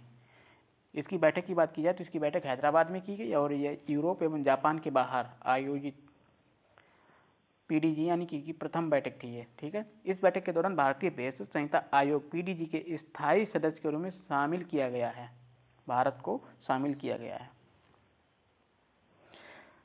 PDG के सदस्यों में IPC के अतिरिक्त यूरोपीय फार्माकोपिया, जापानी फार्माकोपिया एवं अमेरिकी फार्माकोपिया शामिल हैं। कौन कौन? यूरोपीय फार्माकोपिया, जापानी फार्माकोपिया और अमेरिकी फार्माकोपिया। जबकि विश्व स्वास्थ्य संगठन इस समूह में एक पर्यवेक्षक के रूप में कार्य करता है, यानी कि जो विश्व स्वास्थ्य संगठन है WHO, यह एक पर्यवेक्षक का कार्य करेगा इन चारों के बीच में, ठीक है। PDG में IPC के शामिल होने से अंतर्राष्ट्रीय मंच पर भारतीय भेषज संहिता दृश्यता में उल्लेखनीय वृद्धि होगी। यह IPC के एक प्रगतिशील भेषज संहिता आयोग के रूप में स्थापित करेगा जो वैश्विक मानकों के रूप में दवाओं के गुणवत्ता मानकों को डिजाइन करता है और इस मानकों के अनुप्रयोग से घरेलू एवं वैश्विक बाजारों के लिए विश्व स्तरीय फार्मास्यूटिकल उत्पाद तैयार हो सकेंगे। आगे हमारा समक्का सरक्का केंद्रीय जनजातीय विश्वविद्यालय, ये देखिए ये इम्पोर्टेंट है। समक्का सरक्का केंद्रीय जनजातीय विश्वविद्यालय ये कहाँ है? समक्का सरक्का जठारा कुंभ मेला के बाद भारत का दूसरा सबसे बड़ा मेला है, ठीक है। इसे समक्का सरलंपा जठारा या मेदाराम जठारा के नाम से भी जानता है। ये एशिया का सबसे बड़ा जनजातीय मेला है। इस मेले का आयोजन तेलंगाना के दूसरे सबसे बड़े जनजातीय समुदाय कोया जनजाति द्वारा किया जाता है। यह एक द्विवार्षिक मेला है जो तेलंगाना के मुलुगु जिले के तडवाई मंडल के स्थित मेदाराम गांव में आयोजित किया जाता है। यह मेला देवी समक्का एवं सरक्का के सम्मान में आयोजित किया जाता है। यह मेला समक्का एवं सरलम्मा के नेतृत्व में हुई जनजातीय विद्रोह की याद में मनाया जाता है। 12वीं शताब्दी में काकतीय शासकों के द्वारा सूखे की स्थिति के दौरान जनजातीय लोगों पर कर लगाए जाने के विरोध में ये विद्रोह किया गया था और सम्मक्का सरक्का जठारा को तेलंगाना सरकार द्वारा राज्य उत्सव के रूप में घोषित किया गया है। ठीक है, ये द्विवार्षिक जन मेला है। ये कहाँ लगता है? तेलंगाना में लगता है। तेलंगाना के मुलुगु जिले के तडवाई मंडल में स्थित मेराराम गांव में आयोजित किया जाता है। ठीक है, ये एशिया का सबसे बड़ा जनजातीय मेला है। इसके बारे में और देखते हैं। 4 अक्टूबर 2023 को प्रधानमंत्री नरेंद्र मोदी की अध्यक्षता में केंद्रीय मंत्रिमंडल ने केंद्रीय विश्वविद्यालय संशोधन विधेयक 2023 में संसद में प्रस्तुत करने की स्वीकृति प्रदान की गई थी और इस विधेयक का उद्देश्य केंद्रीय विश्वविद्यालय अधिनियम 2009 में संशोधन करना था। क्या संशोधन किया गया है? देखते हैं।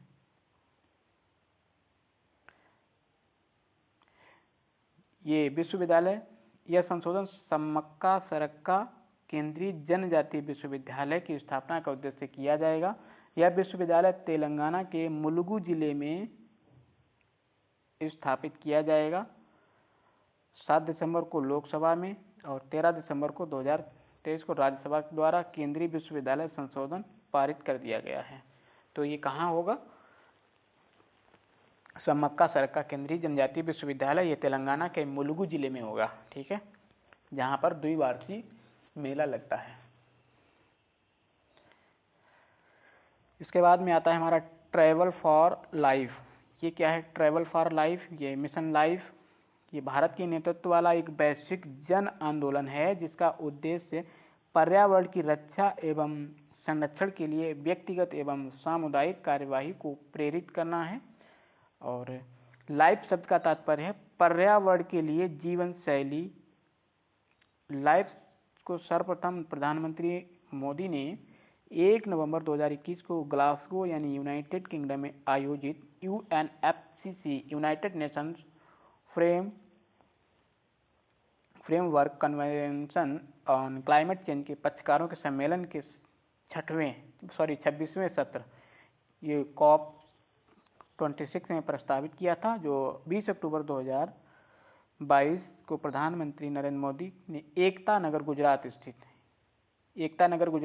स्टैच्यू ऑफ यूनिटी से मिशन लाइफ में औपचारिक शुभारंभ की घोषणा की थी। इसके तहत वर्ष 2028 तक भारत में न्यूनतम 80% गांवों एवं स्थानीय शहरी निकायों को पर्यावरण अनुकूल बनाने का लक्ष्य निर्धारित किया गया है। भारत लाइफ को अपने राष्ट्रीय स्तर पर निर्धारित या योगदानों में शामिल करने वाला पहला देश है ये। ठीक है, इसमें तथ्य क्या है? 27 सितंबर 2023 को पर्यटन मंत्रालय, भारत सरकार ने विश्व पर्यटन दिवस 2023 के अवसर पर भारत मंडपम नई दिल्ली में ट्रैवल फॉर लाइफ कार्यक्रम को वैश्विक रूप से लॉन्च किया है। यानी कि इसमें इम्पोर्टेंट जो है हमारा जो 27 सितंबर 2023 ये विश्व पर्यटन दिवस इस दिन मनाया जाता है 27 सितंबर को। ठीक है,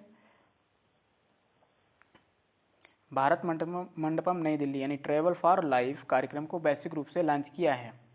कार्यक्रम को केंद्रीय पर्यावरण एवं वन एवं जलवायु परिवर्तन मंत्रालय, संयुक्त राष्ट्र विश्व पर्यटन संगठन और संयुक्त राष्ट्र पर्यावरण कार्यक्रम की भागीदारी में प्रारंभ किया गया। कौन कौन सी संस्थाएं? देखिए,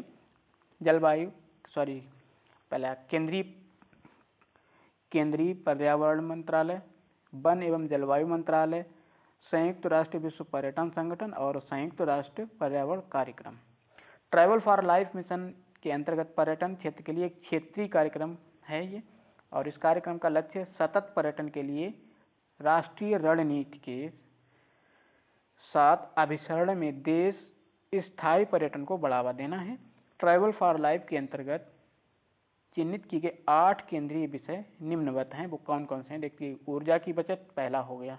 ठीक है, दूसरा हो जाएगा जल की बचत, तीसरा एकल प्रयोग फॉर प्लास्टिक का बहिष्कार यानी कि से no to single use plastic, अपशिष्ट को कम करना है, स्थानीय व्यवसाय और समुदायों को सशक्तिकरण बनाना है, स्थानीय संस्कृति एवं धरोहर का सम्मान करना है, स्थानीय खाद्य पदार्थों का सेवन करना है और प्राकृतिक धरोहर का संरक्षण करना है। ठीक है। ट्रैवल फॉर लाइफ कार्यक्रम के 2 अलग अलग क्षेत्रों के लिए प्रारंभ किए गए हैं, वो स्वच्छता के लिए ट्रैवल फॉर लाइफ और ग्रामीण पर्यटन के लिए ट्रैवल फॉर लाइफ, स्वच्छता के लिए और ग्रामीण पर्यटन के लिए। ठीक है। स्वच्छता के लिए ट्रैवल फॉर लाइफ का एक राष्ट्रव्यापी स्वच्छता अभियान है जिसे देश के 108 पर्यटन स्थलों पर संचालित करने की योजना बनाई गई है। सर्वश्रेष्ठ पर्यटन ग्राम प्रतियोगिता ये क्या है? केंद्रीय पर्यटन मंत्रालय द्वारा संचालित सर्वश्रेष्ठ पर्यटन ग्राम प्रतियोगिता का उद्देश्य ऐसे गांव को सम्मानित करना है जो ग्रामीण पर्यटन स्थल का सबसे अच्छा उदाहरण प्रस्तुत करता है। 27 सितंबर 2023 को विश्व पर्यटन दिवस के अवसर पर सर्वश्रेष्ठ पर्यटन ग्राम पुरस्कारों की घोषणा की गई है। पर्यटन के माध्यम से गांवों की संस्कृति विरासत के संरक्षण और सतत विकास को बढ़ावा देने के लिए यह पुरस्कार प्रदान किया गया है। इसके तहत 35 गांवों को पुरस्कृत किया गया है। कितने गांवों को? 35 गांवों को। ये इम्पोर्टेंट है।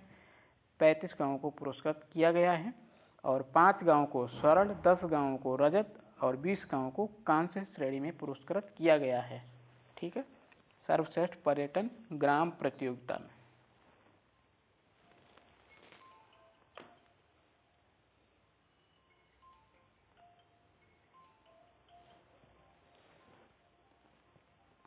इसके बाद में आता है स्वर्ण श्रेणी। स्वर्ण श्रेणी में पुरस्कृत गांव कौन कौन से हैं? ये जो दाबर गांव है ये बांदीपोरा, ये जम्मू कश्मीर का है। और दूसरे नंबर पर सरमौली, ये पिथौरागढ़, ये उत्तराखंड का है। तीसरे पर रेईक है, ये ममित, ये मिजोरम का गांव है। कंथालूर इडुक्की जिले में, ये केरल का है। और मड़ला, ये पन्ना जिले में, मध्य प्रदेश का। यानी पहले स्थान पर जो है वो दाबर बांदीपोरा जम्मू कश्मीर और दूसरे पर सरमौली पिथौरागढ़ उत्तराखंड। ठीक है। तीसरे पर रेईक मिजोरम है। चौथे पर कंथालूर, ये केरल का है। और मंडला जिला, ये पन्ना मध्य प्रदेश का है। ठीक है। रजत श्रेणी में पुरस्कृत गांव में उत्तर प्रदेश का कुरैना ग्राम शामिल है। उत्तर प्रदेश का कौन सा गांव? कुरैना। ठीक है। ये कुरैना गांव शामिल है रजत श्रेणी में।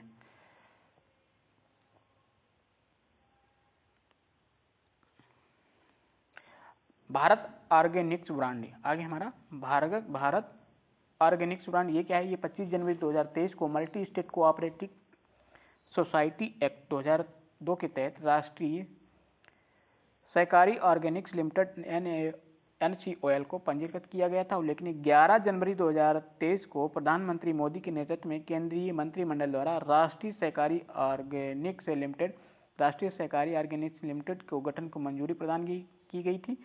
प्रधानमंत्री नरेंद्र मोदी के सहकार से समृद्धि के अनुरूप भारत को जैविक उत्पादों में विश्व की अग्रणी बनाना राष्ट्रीय सहकारी ऑर्गेनिक्स लिमिटेड की स्थापना एक राष्ट्रीय स्तर की बहुराज्य सहकारी समिति के रूप में की गई।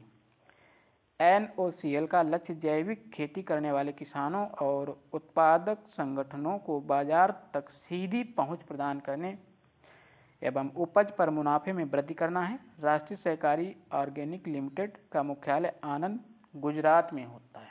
ठीक है। ये आनंद गुजरात में होगा इसका भारत ऑर्गेनिक्स ब्रांड। उद्देश्य इसका है, लक्ष्य तथ्य क्या दिए गए हैं कि राष्ट्रीय सहकारी ऑर्गेनिक्स लिमिटेड द्वारा नई दिल्ली में सहकारिता के माध्यम से जैविक उत्पादों को बढ़ावा देना विषय पर राष्ट्रीय संगोष्ठी का आयोजन किया गया। और NCOL द्वारा आयोजित इस राष्ट्रीय संगोष्ठी के मौके पर केंद्रीय गृह एवं सहकारिता मंत्री अमित शाह द्वारा राष्ट्रीय ऑर्गेनिक ब्रांड के 6 उत्पादों को जारी किया गया है। भारत के ऑर्गेनिक ब्रांड को 6 उत्पादों को जारी किया गया है।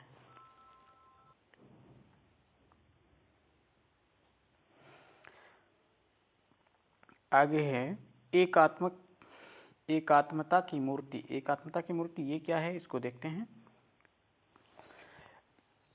आदि शंकर जी ने आदि शंकराचार्य के नाम से भी जाना जाता है। 8वीं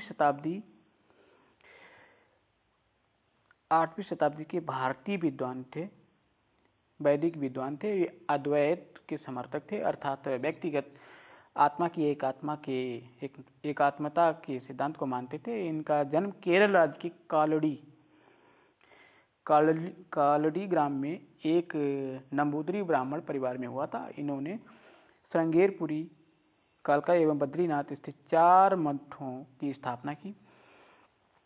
सूत्र भविष्य सूत्र पर टिप्पणी और वेदांत स्कूल पर एक मौलिक पाठ उनकी उत्कृष्ट कृतियों में शामिल है। क्या है देखते हैं।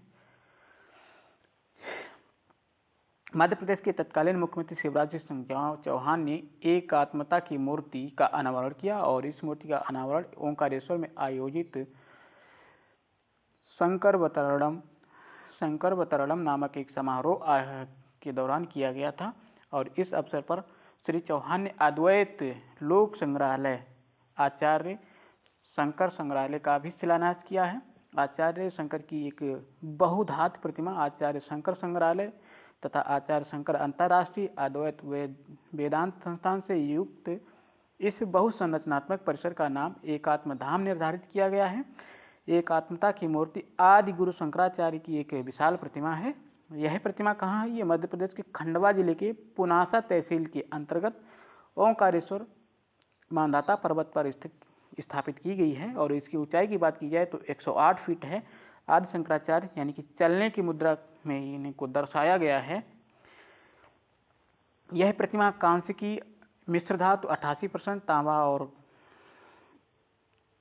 टिन और 4% सीसा से निर्मित है।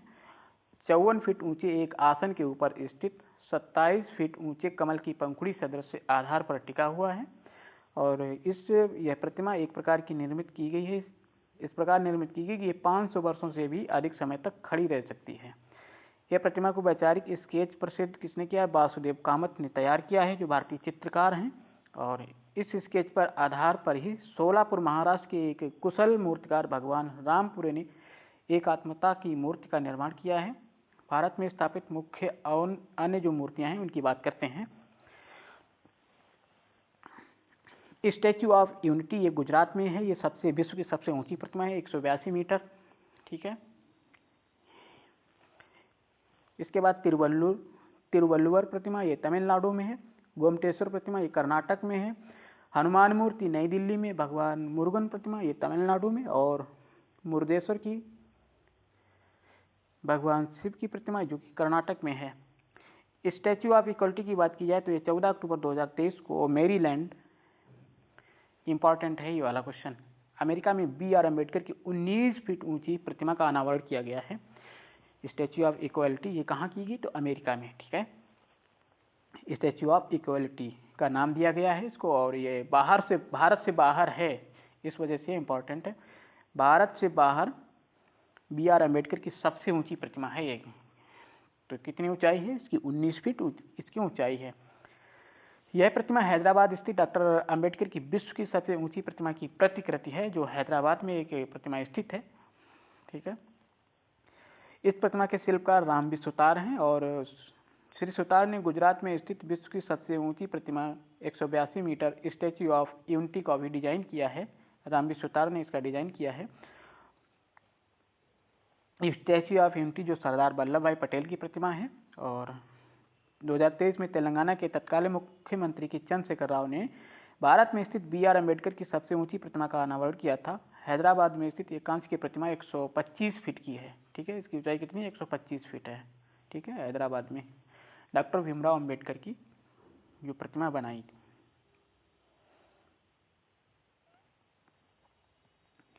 आगे है हमारा राष्ट्रीय हल्दी बोर्ड का गठन। देखिए, राष्ट्रीय हल्दी बोर्ड का गठन जो हुआ है उसके बारे में इम्पोर्टेंट। हल्दी का नाम, वानस्पतिक नाम की बात करें तो जिंजीबरेसी होता है, करकुमा ओलियंगा, जो जिंजीबरेसी फैमिली का एक प्लांट है।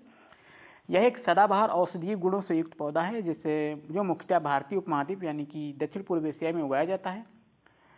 कर्क्यूमिनाइड हल्दी उपस्थित प्रमुख जैव सक्रिय यौगिक होता है। ये जैव सक्रिय यौगिक प्रतिऑक्सीकारक एवं कैंसर रोधी गुणों के लिए उत्तरदायी होते हैं। भारत विश्व में हल्दी का सबसे बड़ा उत्पादक है और उपभोक्ता एवं निर्यातक भी है। ठीक है। यानी कि भारत जो है विश्व में सबसे बड़ा हल्दी का उत्पादक है, उपभोक्ता और निर्यातक है।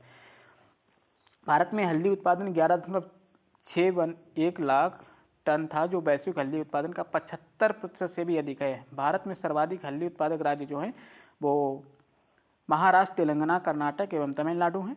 और हल्दी के वैश्विक व्यापार में भारत की हिस्सेदारी 62% से अधिक है। ठीक है, देखते हैं मुख्य तथ्य की बात करें तो भारत सरकार ने राष्ट्रीय हल्दी बोर्ड के गठन को अधिसूचित किया है और हल्दी एवं हल्दी उत्पादों के विकास एवं संवर्धन पर ध्यान केंद्रित करेगा। हल्दी बोर्ड के स्वास्थ्य संबंधी लाभों के विषय में जागरूकता बढ़ाएगा और हल्दी की खपत को बढ़ाने की दिशा में कार्य करेगा। हल्दी के निर्यात को बढ़ाने के लिए अंतर्राष्ट्रीय स्तर पर नए बाजार विकसित करेगा, नए उत्पादों के अनुसंधान एवं विकास को बढ़ावा देगा, मूल्य वर्धित हल्दी उत्पादों के लिए नागरिकों के पारंपरिक ज्ञान का विकास करेगा। और ये हल्दी बोर्ड को केंद्रित गतिविधियों के माध्यम से वर्ष 2030 तक भारत द्वारा हल्दी निर्यात $1 बिलियन तक पहुंचने का अनुमान व्यक्त किया गया है। आगे है हमारा नारी शक्ति बंधन अधिनियम, ये इंपॉर्टेंट है। ठीक है, नारी शक्ति बंधन अधिनियम विगत वर्षों के दौरान लोकसभा एवं राज्यसभा विधानसभाओं में महिला आरक्षण विधेयक को पेश करने के लिए प्रयास किए गए हैं। सर्वप्रथम महिला आरक्षण संबंधी विधेयक 11वीं लोकसभा में तत्कालीन प्रधानमंत्री HD देवेगौड़ा के कार्यकाल में 12 सितंबर 1996 को प्रस्तुत किया गया था। दूसरी बार 12वीं लोकसभा में तत्कालीन प्रधानमंत्री अटल बिहारी वाजपेयी के कार्यकाल में 14 दिसंबर 1998 को महिला आरक्षण विधेयक प्रस्तुत किया गया। तीसरी बार 13वीं लोकसभा में तत्कालीन प्रधानमंत्री अटल बिहारी वाजपेयी के कार्यकाल में जो संविधान संशोधन 85वां विधेयक 1999 के नाम से 23 दिसंबर 1999 को महिला आरक्षण विधेयक को प्रस्तुत किया गया। हालांकि राजनीतिक दलों के मध्य सर्वसम्मति के अभाव में यह विधेयक पारित नहीं हो सका। 6 मई 2008 को महिला आरक्षण विधेयक संविधान 108वां संविधान विधेयक 2008 के नाम से तत्कालीन प्रधानमंत्री मनमोहन सिंह के कार्यकाल में लोकसभा की बजाय राज्यसभा में प्रस्तुत किया गया। राज्यसभा ने 9 मार्च 2002 को इस विधेयक को पारित कर दिया। हालांकि मई 2014 में 15वीं लोकसभा के भंग होने के साथ यह विधेयक भी समाप्त हो गया और पारित नहीं हो सका था। आगे देखते हैं इसमें 19 सितंबर 2023 को महिला आरक्षण विधेयक को संविधान का 128वां संविधान विधेयक, ये इंपॉर्टेंट है। कौन सा? संविधान का 128वां संशोधन विधेयक 2023 के नाम से लोकसभा में प्रस्तुत किया गया। 20 सितंबर को लोकसभा में पारित कर दिया गया और 21 सितंबर को ये राज्यसभा से पारित कर दिया गया। 28 सितंबर को राष्ट्रपति की स्वीकृति प्राप्त होने के बाद यह विधेयक संविधान का 106वां संशोधन अधिनियम 2023 के रूप में अधिनियमित हो गया। ठीक है, इस विधेयक को 18 से 21 सितंबर 2023 के मध्य आयोजित संसद के एक विशेष सत्र स्पेशल सेशन के दौरान ये पारित किया गया था। और संसद के विशेष सत्र के दौरान प्रधानमंत्री मोदी ने इस कानून को अनौपचारिक रूप से नारी शक्ति बंधन अधिनियम नाम दिया था। इसका नाम क्या दिया था? नारी शक्ति बंधन अधिनियम। संविधान का 128वां संविधान संशोधन विधेयक 2023 के समर्थन में लोकसभा के सभी 454 सदस्यों ने मतदान किया, जबकि 2 सदस्यों ने इसके विरोध में मतदान किया। इस विधेयक के विरोध में मतदान करने वाले सदस्यों में ऑल इंडिया मजलिस इत्तेहादुल मुस्लिमीन यानी कि AIMIM के पार्टी के असदुद्दीन ओवैसी एवं सैयद इम्तियाज जलील शामिल हैं। जबकि राज्यसभा में यह विधेयक सर्वसम्मति से पारित हो गया। महिला आरक्षण विधेयक अमृतकाल में नए संसद भवन में पारित होने वाला पहला विधेयक है। ये नए संसद भवन में जो पारित किया गया विधेयक वो महिला, ठीक है, ये वाला विधेयक है जो महिला आरक्षण विधेयक। इसके बाद में इस विधेयक के पारित होने से विधायिकाओं में महिलाओं की न्यूनतम 33% भागीदारी सुनिश्चित होगी और इस अधिनियम के मदद से लोकसभा, राज्य विधानसभाओं और राष्ट्रीय राजधानी क्षेत्र दिल्ली की विधानसभा में महिलाओं के लिए कुल सीटों की 1/3 सीटों को आरक्षित करने का प्रावधान किया गया।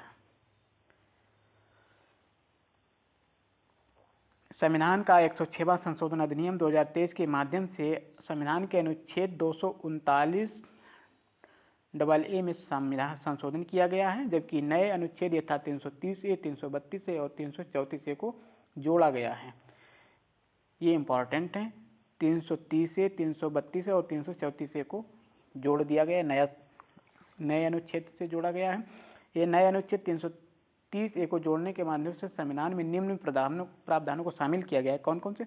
लोकसभा में अनुसूचित जातियों एवं अनुसूचित जनजातियों के लिए आरक्षित सीटों में से 1/3 सीटें महिला के लिए आरक्षित होंगी। ये इम्पॉर्टेंट है, 330A। इसके बाद में लोकसभा में प्रत्यक्ष निर्वाचन के माध्यम से भरी जाने वाली कुल सीटों की 1/3 सीटें अनुसूचित जाति एवं अनुसूचित जनजाति की महिलाओं के लिए आरक्षित सीटों की संख्या महिलाओं के लिए आरक्षित होगी। अनुच्छेद 332A को जोड़ने के माध्यम से प्रत्येक राज्य की विधानसभाओं में महिलाओं हेतु सीटों को आरक्षित किया गया है। संविधान में नए अनुच्छेद 334A को जोड़ने के माध्यम से महिलाओं के लिए सीटों के आरक्षण के लागू होने से संबंधित शर्तों को स्पष्ट किया गया है। ठीक है। लोकसभा में राज्य की विधानसभाओं एवं राष्ट्रीय राजधानी क्षेत्र दिल्ली की विधानसभा महिलाओं के लिए सीटों के आरक्षण से संबंधित प्रावधान संविधान के प्रावधान के इस उद्देश्य के लिए संचालित होने वाली परिसीमन की प्रक्रिया के बाद ही प्रभावी होगी। और यह परिसीमन संविधान 106वां संशोधन अधिनियम 2023 के कानून बनने के बाद पहली जनगणना के तहत आंकड़ों के प्रयोग पर आधारित किया जाएगा और लोकसभा एवं राज्य विधानसभाओं एवं राष्ट्रीय राजधानी क्षेत्र की दिल्ली की विधानसभाओं में महिलाओं का आरक्षण 15 वर्ष की अवधि के लिए प्रदान किया जाएगा। हालांकि संसद कानून द्वारा इस अवधि को बढ़ा सकती है। ठीक है, अभी तक तो 15 वर्ष के लिए ही किया जाएगा। आगे है हमारा आयुष्मान भव अभियान। ये क्या है? ये अभियान आयुष्मान भारत सरकार की एक प्रमुख योजना है जो सार्वभौमिक स्वास्थ्य कवरेज यानी कि यूनिवर्सल हेल्थ कवरेज के दृष्टिकोण को प्राप्त करने के लिए उद्देश्य से यह राष्ट्रीय स्वास्थ्य नीति 2017 की सिफारिशों के अनुरूप लॉन्च किया गया है। यह सतत विकास लक्ष्यों को प्राप्त करने के उद्देश्य से डिजाइन की गई है। उल्लेखनीय कि सतत विकास लक्ष्य जो 3 हैं, SDG 3, अच्छे स्वास्थ्य एवं कल्याण से संबंधित है। आयुष्मान भारत में 4 स्तंभ शामिल हैं जो हैं स्वास्थ्य एवं कल्याण केंद्र, हेल्थ एंड वेलनेस सेंटर, प्रधानमंत्री जन आरोग्य योजना, प्रधानमंत्री आयुष्मान भारत स्वास्थ्य अवसंरचना और प्रधानमंत्री आयुष्मान भारत डिजिटल मिशन। ठीक है, ये 4 शामिल हैं इसमें, 4 स्तंभ। स्मरणीय तथ्य देख लेते हैं कि 13 सितंबर 2023 को राष्ट्रपति द्रौपदी मुर्मू ने गांधीनगर गुजरात से वर्चुअल माध्यम से आयुष्मान भव अभियान शुभारंभ किया है। ठीक है, ये इंपॉर्टेंट है। किसने किया ये आयुष्मान भव? राष्ट्रपति द्रौपदी मुर्मू ने गांधीनगर यानी गुजरात से वर्चुअल माध्यम से आयुष्मान भव अभियान शुभारंभ किया। यह अभूतपूर्व पहल आयुष्मान भारत कार्यक्रम की सफलता पर आधारित है और साथ ही यह स्वास्थ्य सेवाओं में क्रांतिकारी परिवर्तन का भी एक प्रतीक है। आयुष्मान भव अभियान का केंद्रीय स्वास्थ्य एवं परिवार कल्याण मंत्रालय द्वारा प्रारंभ किया गया है। यह एक व्यापक राष्ट्रव्यापी स्वास्थ्य सेवा पहल है। इसका उद्देश्य देश के प्रत्येक गांव एवं शहर तक स्वास्थ्य सेवाओं की अधिकतम कवरेज सुनिश्चित करना है। आयुष्मान भव अभियान को प्रधानमंत्री जन आरोग्य योजना, ID निर्माण एवं गैर संचारी रोगों, तपेदिक एवं सिकल सेल रोगों की जांच एवं प्रबंधन से संबंधित सेवाओं के बारे में जागरूकता को बढ़ाने के उद्देश्य से प्रारंभ किया गया है। इस अभियान को 17 अक्टूबर 2023 से 2 अक्टूबर 2023 तक सेवा पखवाड़ा के दौरान लागू किया गया है। ठीक है, ये 3 घटकों के माध्यम से स्वास्थ्य सेवाओं की अधिकतम कवरेज सुनिश्चित करने की परिकल्पना की गई है। कौन कौन सी? आयुष्मान आपके द्वार 3.0, आयुष्मान मेला और आयुष्मान सभा। ठीक है, देखते हैं आरोग्य मंथन 2023 के बारे में क्या है। वर्ष 2023 में राष्ट्रीय स्वास्थ्य प्राधिकरण को 2 प्रमुख योजनाओं में एक महत्वपूर्ण पड़ाव को प्राप्त किया। 23 सितंबर 2023 को आयुष्मान भारत प्रधानमंत्री जन आरोग्य योजना के कार्यान्वयन को 5 वर्ष पूर्ण हो गए हैं। 27 सितंबर 2023 को Ayushman Bharat digital mission ABDM की दूसरी वर्षगांठ थी और उपयुक्त दोनों योजनाओं की अभूतपूर्व सफलता का उत्सव मनाने एवं इनकी वर्षगांठ के उपलक्ष्य में राष्ट्रीय स्वास्थ्य प्राधिकरण द्वारा 2 दिवसीय कार्यक्रम आरोग्य मंथन का आयोजन किया गया। 25 से 26 सितंबर 2023 को विज्ञान भवन नई दिल्ली में आरोग्य मंथन का आयोजन संपन्न हुआ। कहाँ किया गया इसका आरोग्य मंथन? विज्ञान भवन नई दिल्ली में। ठीक है, ये इंपॉर्टेंट है। इस अवसर पर PM जय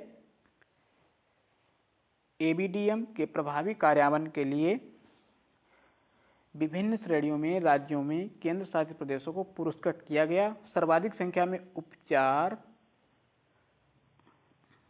बड़े राज्यों में केरल, छोटे राज्यों में मेघालय एवं केंद्र शासित प्रदेशों में पांडिचेरी को विजेता घोषित किया है। देखिए, बड़े राज्यों में किसको? केरल को, छोटे राज्यों में मेघालय को और केंद्र शासित प्रदेशों में पांडिचेरी को विजेता घोषित किया है। ABPM जय के अंतर्गत सर्वाधिक आयुष्मान कार्ड आयुष्मान कार्ड बनाने के लिए बड़े राज्यों में असम और छोटे राज्यों में नागालैंड एवं केंद्र शासित प्रदेशों में जम्मू और कश्मीर को विजेता घोषित किया है। आगे हमारा अगला, मिथुन को खाद्य पशु का दर्जा दिया गया है। अभी हम शॉर्ट में पढ़ चुके हैं इसको पहली वीडियो में। मिथुन को खाद्य पशु का दर्जा दिया गया। ये देखिए मिथुन क्या है। मिथुन, इसका वैज्ञानिक नाम बोस फ्रंटियल्स है। इसको पर्वतों का पशु के नाम से भी जाना जाता है। ठीक है, यह बोविडे परिवार का सदस्य है और मवेशियों एवं भैंसों का दूरस्थ संबंधी है। ऐसी अवधारणा है कि जंगली गौर का पालतू रूप है। विश्व में मिथुन की सर्वाधिक जनसंख्या भारत के उत्तरी पूर्वी राज्यों में पाई जाती है। उत्तर पूर्वी राज्यों में अरुणाचल प्रदेश में मिथुन की संख्या सर्वाधिक है। कि भारत में मिथुन अरुणाचल प्रदेश, नागालैंड, मणिपुर एवं मिजोरम के उष्ण वर्षा वनों में पाया जाता है। 20वीं पशुधन गणना 2019 के अनुसार भारत में मिथुन की लगभग जनसंख्या है 3.8 लाख। भारतीय खाद्य संरक्षा और मानक प्राधिकरण FSSAI food safety and standard authority of India ने मिथुन को आधिकारिक रूप से खाद्य पशु के रूप में मान्यता प्रदान की है। इसके साथ ही ICAR यानी कि राष्ट्रीय मिथुन अनुसंधान केंद्र ने प्रत्येक वर्ष 1 सितंबर को, कब? 1 सितंबर को मिथुन दिवस के रूप में मनाने की घोषणा की थी। इसके अतिरिक्त मिथुन के मास का नामकरण BC के रूप में घोषणा की थी। मिथुन को घरेलू पशु विविधता सूचना प्रणाली डाटाबेस में भी शामिल कर लिया गया है और ये ICAR यानी कि राष्ट्रीय मिथुन अनुसंधान केंद्र नेशनल रिसर्च सेंटर ऑफ मिथुन की स्थापना भारतीय कृषि अनुसंधान परिषद के तत्वाधान में जून 1988 में नागालैंड में की गई थी। ठीक है, आगे हमारा सांची, जो भारत का पहला सौर शहर है, इंपॉर्टेंट है।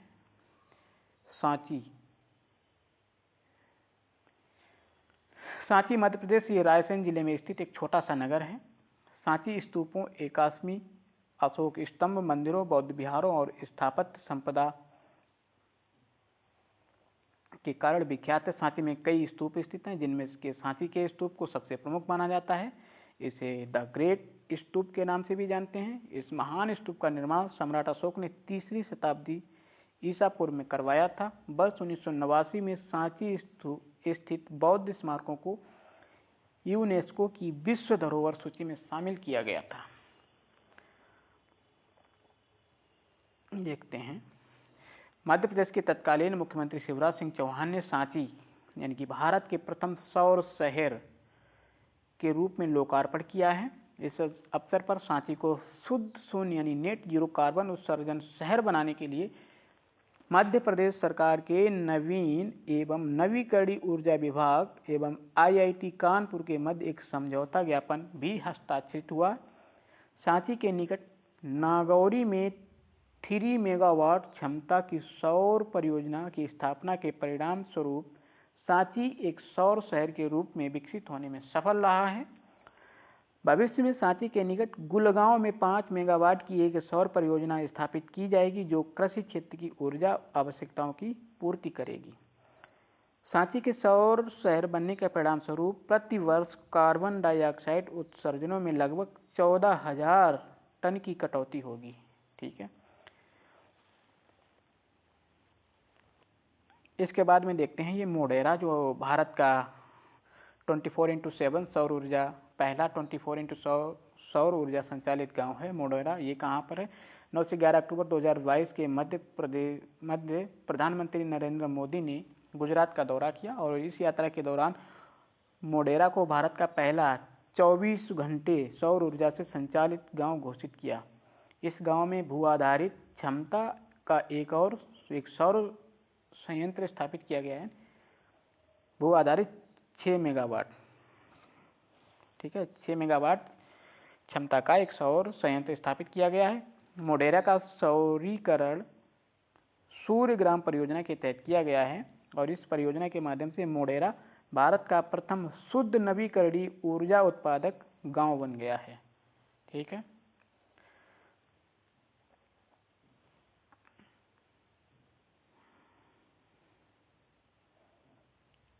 ये भारत का पहला सौर शहर कौन सा है? सांची। और भारत का पहला सौर ऊर्जा संचालित गांव ये मोढेरा, जो कि गुजरात में है। 6 मेगावाट क्षमता का सौर ऊर्जा केंद्र स्थापित किया गया है, जिसको मोढेरा का सौरीकरण यानी सूर्यग्रामी परियोजना के तहत इसको विकसित किया गया है। आगे हमारा NCERT को डीम्ड विश्वविद्यालय का दर्जा दे दिया गया है। देखते हैं, विश्वविद्यालय से इतर उच्चतर शिक्षा यानी हायर एजुकेशन, ऐसे संस्थान जो शिक्षा के विशिष्ट क्षेत्र में उच्च मानक पर कार्य कर रहे हैं, उन्हें विश्वविद्यालय अनुदान आयोग की सलाह पर केंद्र सरकार द्वारा डीम्ड विश्वविद्यालय घोषित किया जा सकता है। ऐसे संस्थान जिन्हें डीम्ड विश्वविद्यालय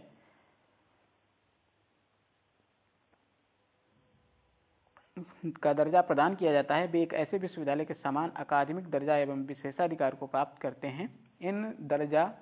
यह दर्जा इन संस्थानों को उनके विशेषीकृत क्षेत्रों में अकादमिक गतिविधियों को सुदृढ़ करने हेतु प्रोत्साहित करता है। ठीक है, इस मौलिक तथ्य की बात करते हैं। देखिए, 1 सितंबर 2023 को केंद्रीय शिक्षा मंत्रालय द्वारा जारी विज्ञप्ति के अनुसार राष्ट्रीय शैक्षिक अनुसंधान और प्रशिक्षण परिषद NCERT यानी कि national council of educational research and training को डीम्ड विश्वविद्यालय का दर्जा प्रदान किया गया है। NCERT को डी नोवो श्रेणी में डीम्ड विश्वविद्यालय का दर्जा प्रदान किया गया है। किस श्रेणी में?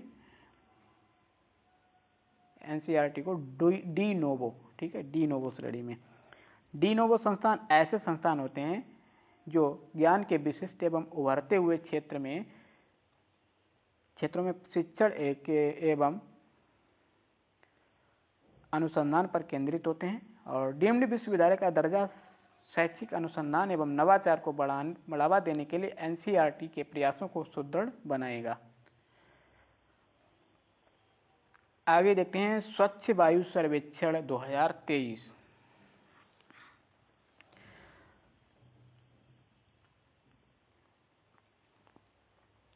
स्वच्छ वायु सर्वेक्षण 2023 वर्ष 2019 में केंद्रीय पर्यावरण एवं वन जलवायु परिवर्तन मंत्रालय राष्ट्रीय स्वच्छ वायु कार्यक्रम को लॉन्च किया गया। इस कार्यक्रम का उद्देश्य शहर, क्षेत्र एवं राष्ट्रीय स्तर पर वायु गुणवत्ता में सुधार लाना है। इस कार्यक्रम के तहत अगले 5 वर्षों में यानी कि वर्ष 2024 तक, यानी कि 2019 से वर्ष 2024 तक पार्टिकुलेट मैटर अर्थात PM10 एवं PM2.5 के स्तरों में 20 से 30% तक की कटौती करने का लक्ष्य निर्धारित किया गया था। NCAP के तहत वायु गुणवत्ता में सुधार हेतु 131 शहरों को लक्षित किया गया है। स्वच्छ वायु सर्वेक्षण ये केंद्रीय पर्यावरण एवं वन एवं जलवायु परिवर्तन मंत्रालय की एक पहल है। ठीक है, ये पहल किसकी है? स्वच्छ वायु सर्वेक्षण ये केंद्रीय पर्यावरण, वन एवं जलवायु परिवर्तन मंत्रालय की एक पहल है, जिसका उद्देश्य वायु गुणवत्ता के आधार पर 131 NCAP शहरों की रैंकिंग तैयार करना है। इसमें तथ्य दिए गए हैं। 7 सितंबर 2023 को नीले आकाश के लिए स्वच्छ वायु के अंतर्राष्ट्रीय दिवस के अवसर पर स्वच्छ वायु सर्वेक्षण 2023 के परिणामों की घोषणा की गई। इसमें श्रेणी फर्स्ट, जो फर्स्ट श्रेणी है, इसमें 10 लाख से अधिक जनसंख्या वाले, ठीक है, नगर हैं, शहर हैं, उनकी फर्स्ट नंबर पर है, एक नंबर पर है इंदौर, ये मध्य प्रदेश का है, जो कि स्वच्छता के रूप में पहले स्थान अपना रखता है। दूसरे स्थान पर आगरा है, जो उत्तर प्रदेश का शहर है। तीसरे पर ठाणे है, ये महाराष्ट्र का शहर है, ठीक है। ये श्रेणी फर्स्ट में, यानी कि 10 लाख से अधिक जनसंख्या वाले नगर हैं। फिर श्रेणी टू, द्वितीय श्रेणी में कौन, 3 से 10 लाख तक की जनसंख्या वाले, जिसमें फर्स्ट रैंक पर अमरावती है, महाराष्ट्र का। दूसरे पर मुरादाबाद है, उत्तर प्रदेश का है, उत्तर प्रदेश राज्य का शहर। तीसरे पर गुंटूर, ये आंध्र प्रदेश राज्य का शहर है। और श्रेणी थ्री, तीसरी श्रेणी में किसको रखा गया है, 3 लाख से कम की जनसंख्या वाले शहरों को रखा गया है, जिसमें पहले नंबर पर आता है परवाणु, जो हिमाचल प्रदेश राज्य का शहर है। और दूसरे पर कालाअम, जो ये भी हिमाचल प्रदेश का है। और तीसरे पर अंगुल है, ये उड़ीसा का है, ठीक है। उत्तर प्रदेश की स्थिति की बात करते हैं तो स्वच्छ वायु सर्वेक्षण 2023 में उत्तर प्रदेश की स्थिति श्रेणी फर्स्ट में 10 लाख से अधिक जनसंख्या वाले, तो दूसरे नंबर पर आता है आगरा, 11वें नंबर पर वाराणसी है, 12वें नंबर पर गाजियाबाद है, 15वें नंबर पर मेरठ आता है, और 23वें नंबर पर कानपुर आता है, 24वें नंबर पर लखनऊ आता है, और 28वें नंबर पर प्रयागराज आता है, ठीक है। और श्रेणी द्वितीय, जो 3 से 10 लाख तक की जनसंख्या में, दूसरे नंबर पर मुरादाबाद, चौथे पर फिरोजाबाद, 6वें पर बरेली, 7वें पर झांसी, 11वें पर गोरखपुर, और 24वें पर नोएडा। श्रेणी तीसरी में 3 लाख से कम जनसंख्या वाले, जो चौथा स्थान रखता है रायबरेली, 16वें नंबर पर गजरौला, 28वें पर खुर्जा, और 33वें पर अनपरा, जो कि सोनभद्र जिले में स्थित है, ठीक है। आगे देखते हैं भारत मंडपम अंतर्राष्ट्रीय प्रदर्शनी सह सम्मेलन केंद्र, ठीक है। देश में बैठकों, सम्मेलनों एवं प्रदर्शनियों के आयोजन के लिए एक विश्व स्तरीय बुनियादी ढांचे की आवश्यकता के प्रधानमंत्री के दृष्टिकोण ने नई दिल्ली स्थित प्रगति मैदान में अंतर्राष्ट्रीय प्रदर्शनी सह सम्मेलन की संकल्पना को जन्म दिया। इस परियोजना के तहत प्रगति मैदान स्थित पुरानी एवं जर्जर हो चुकी सुविधाओं का नवीनीकरण किया गया है। क्या है तथ्य, क्या है इसमें? हाल ही में प्रधानमंत्री मोदी ने नई दिल्ली स्थित प्रगति मैदान अंतर्राष्ट्रीय प्रदर्शनी सह सम्मेलन केंद्र यानी ईईसीसी परिसर का उद्घाटन किया। ईईसीसी परिसर को भारत मंडपम नाम दिया गया है, भारत मंडपम, ठीक है। उल्लेखनीय कि भारत मंडपम का नाम भगवान बसवेश्वर अनुभव मंडपम से प्रेरित है। भगवान बसवेश्वर के अनुभव मंडपम से प्रेरित है।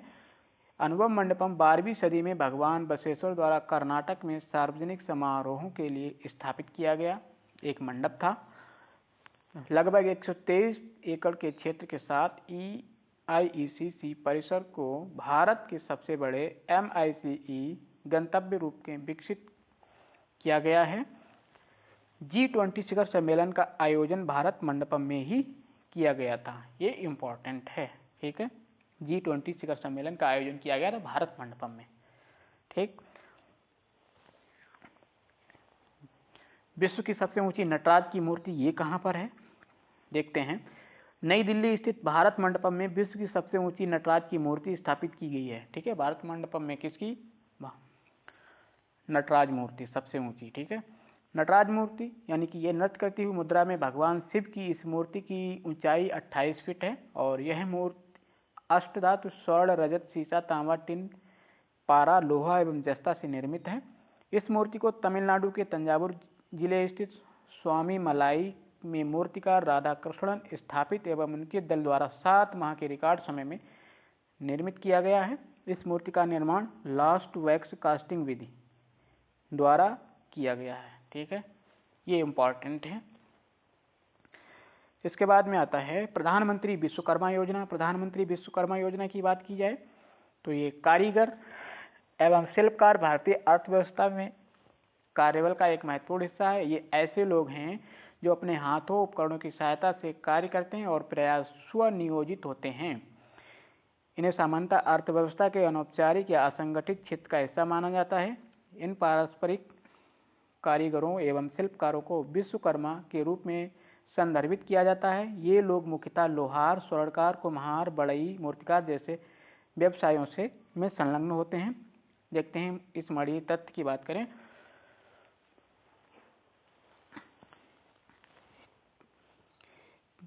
सत्रह सितंबर 2023 को नई दिल्ली में विश्वकर्मा जयंती के अवसर पर प्रधानमंत्री नरेंद्र मोदी ने प्रधानमंत्री विश्वकर्मा योजना को लॉन्च किया। इसके पूर्व प्रधानमंत्री मोदी ने 77वें स्वतंत्रता दिवस के अवसर पर राष्ट्र के नाम अपने संबोधन में विश्वकर्मा योजना की घोषणा की थी। प्रधानमंत्री विश्वकर्मा योजना केंद्रीय क्षेत्र की एक नई योजना है। ठीक है, ये योजना पूर्णतः भारत सरकार द्वारा वित्त पोषित है। इस योजना की प्रारंभिक वित्तीय परिव्यय 13,000 करोड़ रुपए निर्धारित है। यह योजना सूक्ष्म, लघु और मध्यम उद्यम मंत्रालय, कौशल विकास और उद्यमशीलता मंत्रालय और वित्त मंत्रालय के वित्तीय सेवाएं विभाग द्वारा एक साथ मिलकर क्रियान्वित की जाएगी। इस योजना हेतु सूक्ष्म, लघु और मध्यम उद्यम मंत्रालय को नोडल मंत्रालय नियुक्त किया गया है। पीएम विश्वकर्मा योजना की टैगलाइन है सम्मान, सामर्थ्य और समृद्धि। सम्मान, सामर्थ्य और समृद्धि, यानी सम्मान, सामर्थ्य, समृद्धि है। इस योजना की अवधि 5 वर्ष यानी वित्तीय वर्ष 2023-24 से 27-28 तक निर्धारित है। ये इम्पोर्टेंट है, ये टैगलाइन जो है इम्पोर्टेंट है। ठीक है, ये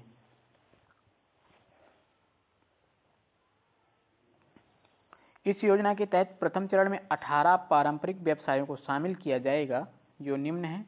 कौन कौन से हैं? बढ़ई, नाव निर्माता, अस्त्र निर्माता, लोहार, हथौड़ा एवं टूल किट निर्माता, ताला बनाने वाला, स्वर्णकार, कुम्हार, मूर्तिकार, मोची, राजमिस्त्री, टोकरी, चटाई, झाड़ू निर्माता, जूट बुनकर, गुड़िया एवं खिलौना निर्माता, नाई और माला बनाने वाला, धोबी, दर्जी, मछली पकड़ने का जाल बनाने वाला। ठीक है, ये 18 व्यवसाय शामिल किए गए हैं।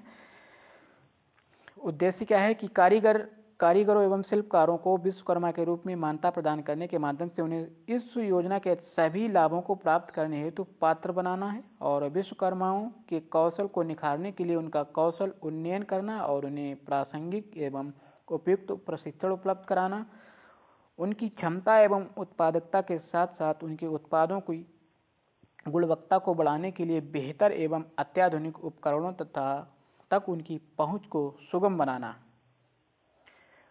कारीगरों एवं शिल्पकारों को पीएम विश्वकर्मा प्रमाण पत्र एवं विश्वकर्मा आईडी प्रदान किया जाएगा। यह प्रमाण पत्र किसी आवेदक को विश्वकर्मा के रूप में मान्यता प्रदान करेगा और उसे योजना के तहत सभी लाभों हेतु पात्र बनाएगा। पीएम विश्वकर्मा योजना के तहत लक्षित लाभार्थियों को कोलैटरल मुक्त एंटरप्राइज विकास ऋण के रूप में वित्तीय सहायता प्रदान की जाएगी। 5% की रियायती ब्याज दर के साथ 1 लाख रुपए तक पहली किस्त और 2 लाख रुपए तक द्वितीय किस्त की ऋण सहायता प्रदान की जाएगी। ठीक है, पीएम विश्वकर्मा योजना के कार्यान्वयन के लिए राष्ट्रीय, राज्य एवं जिला स्तर पर एक त्रिस्तरीय कार्यान्वयन फ्रेमवर्क स्थापित किया जाएगा।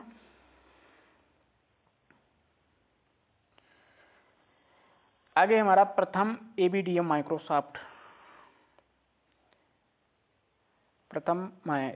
माइक्रोसॉफ्ट, ये क्या है देखते हैं। 27 सितंबर 2021 को प्रधानमंत्री नरेंद्र मोदी ने राष्ट्रीय स्तर पर आयुष्मान भारत डिजिटल मिशन, ठीक है, ABDM Ayushman Bharat digital mission का शुभारंभ किया। प्रधानमंत्री की अध्यक्षता में केंद्रीय मंत्रिमंडल ने लगभग 1600 करोड़ रुपए के बजट के साथ 5 वर्षों की अवधि हेतु आयुष्मान भारत डिजिटल मिशन के कार्यान्वयन को मंजूरी प्रदान की थी। यह एक केंद्रीय क्षेत्र की योजना है।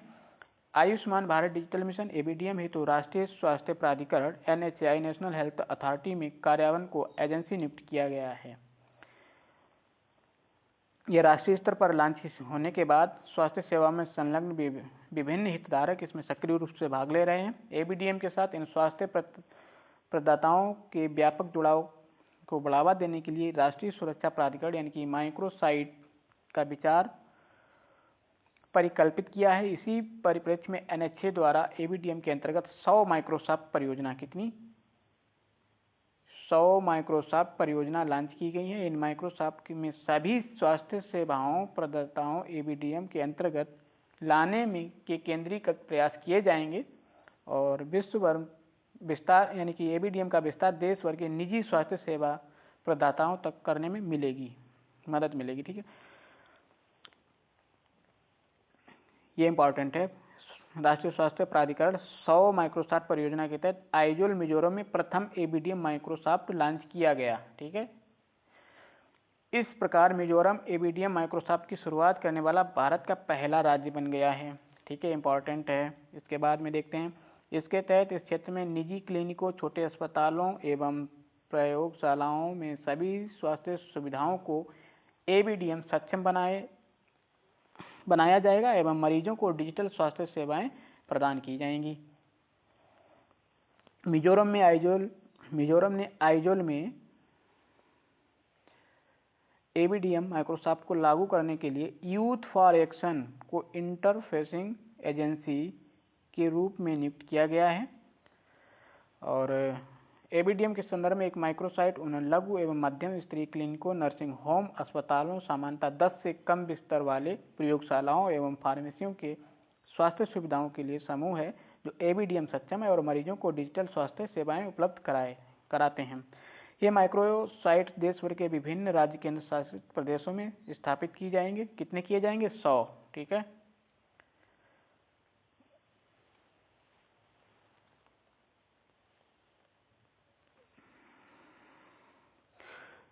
तो ठीक है दोस्तों, इसे हम 2 पार्टों में कवर करेंगे। ये हमारा पहला पार्ट था, अब दूसरा पार्ट